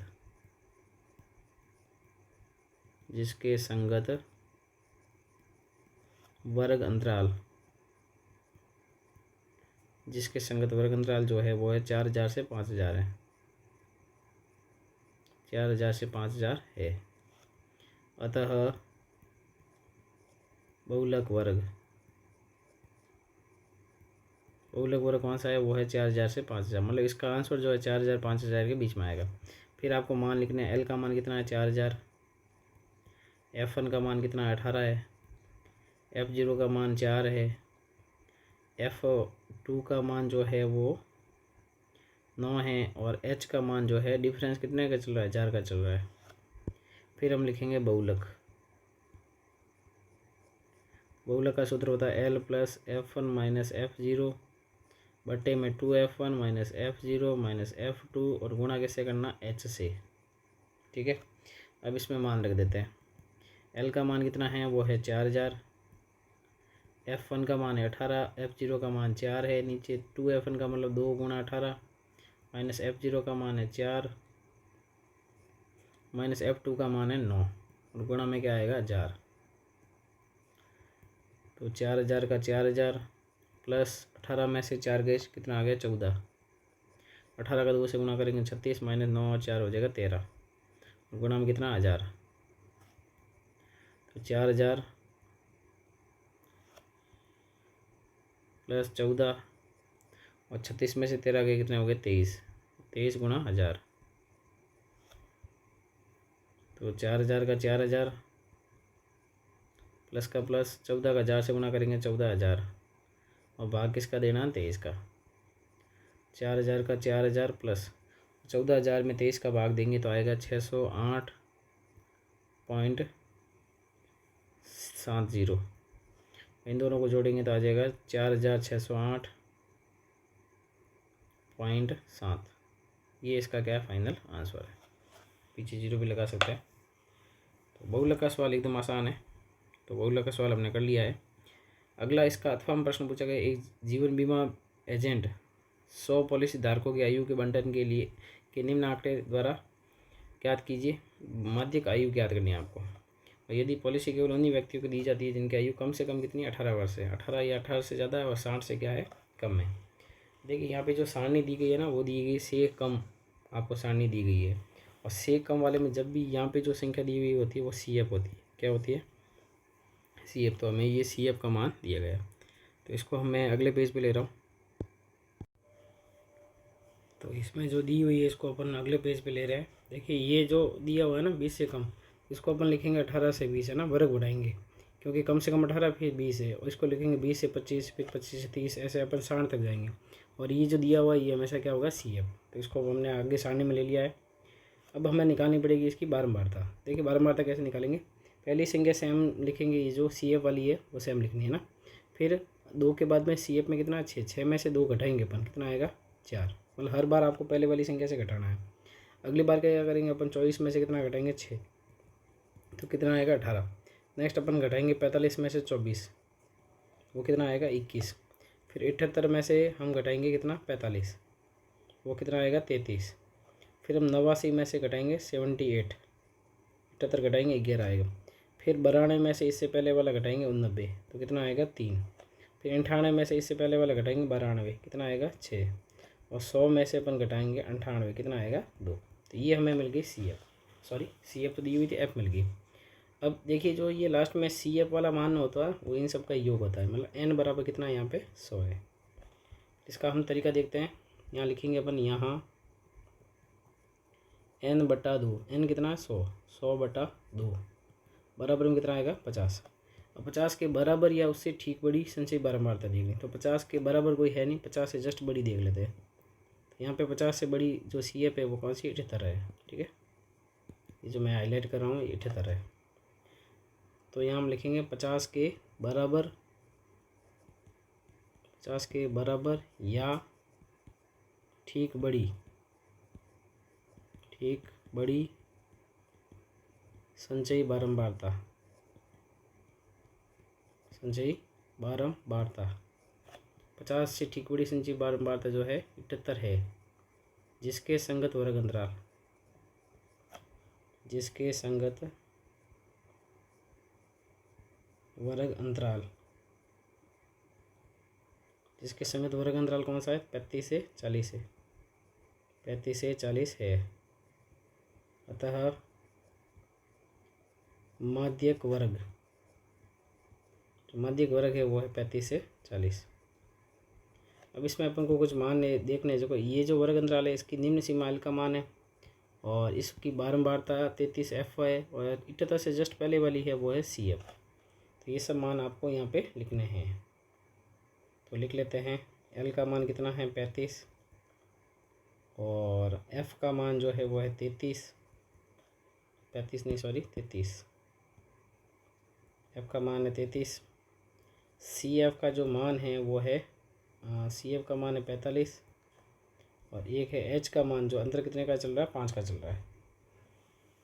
अब हमें ज्ञात करना माध्यक, माध्यक को दर्शाते हैं एम से, जिसका सूत्र होता है एल प्लस एन बटा 2 माइनस सी एफ बटे में एफ, और गुणा किससे करना है एच से। मान रख देते हैं एल का मान 35, एन बटा 2 का मान 50 माइनस सी एफ का मान 45 बटे में एफ का मान 33 गुणा में एच का मान 5। इसको हल करेंगे 35 प्लस 50 में से 45 के 5, 5 बटा 33 गुणा 5, तो 35 प्लस 5 गुणा 5 कितना हो जाएगा 25, 25 में किसका भाग देना है 33 का, 35 का 35 प्लस का प्लस, और 25 में जब 33 का भाग लगेंगे तो आएगा 0.76 और जोड़ेंगे तो आ जाएगा 35.76। ये इसका फाइनल आंसर है। इस प्रकार से ये अपने मॉडल पेपर जो फर्स्ट था उसको हमने पूरा सॉल्व कर दिया है। मॉडल पेपर जो फर्स्ट लिया था हमने, और इसमें से लगभग पेपर में क्वेश्चन बनने की बहुत ज़्यादा संभावना है। तो यदि आपको ये मॉडल पेपर में मेरे द्वारा जो की गई मेहनत है वो आपको अच्छी लगे तो वीडियो को लाइक ज़रूर करें और चैनल को अगर सब्सक्राइब नहीं किया तो सब्सक्राइब ज़रूर करें। मिलते हैं मॉडल पेपर 2 के साथ में। इस वीडियो में इतना ही, धन्यवाद।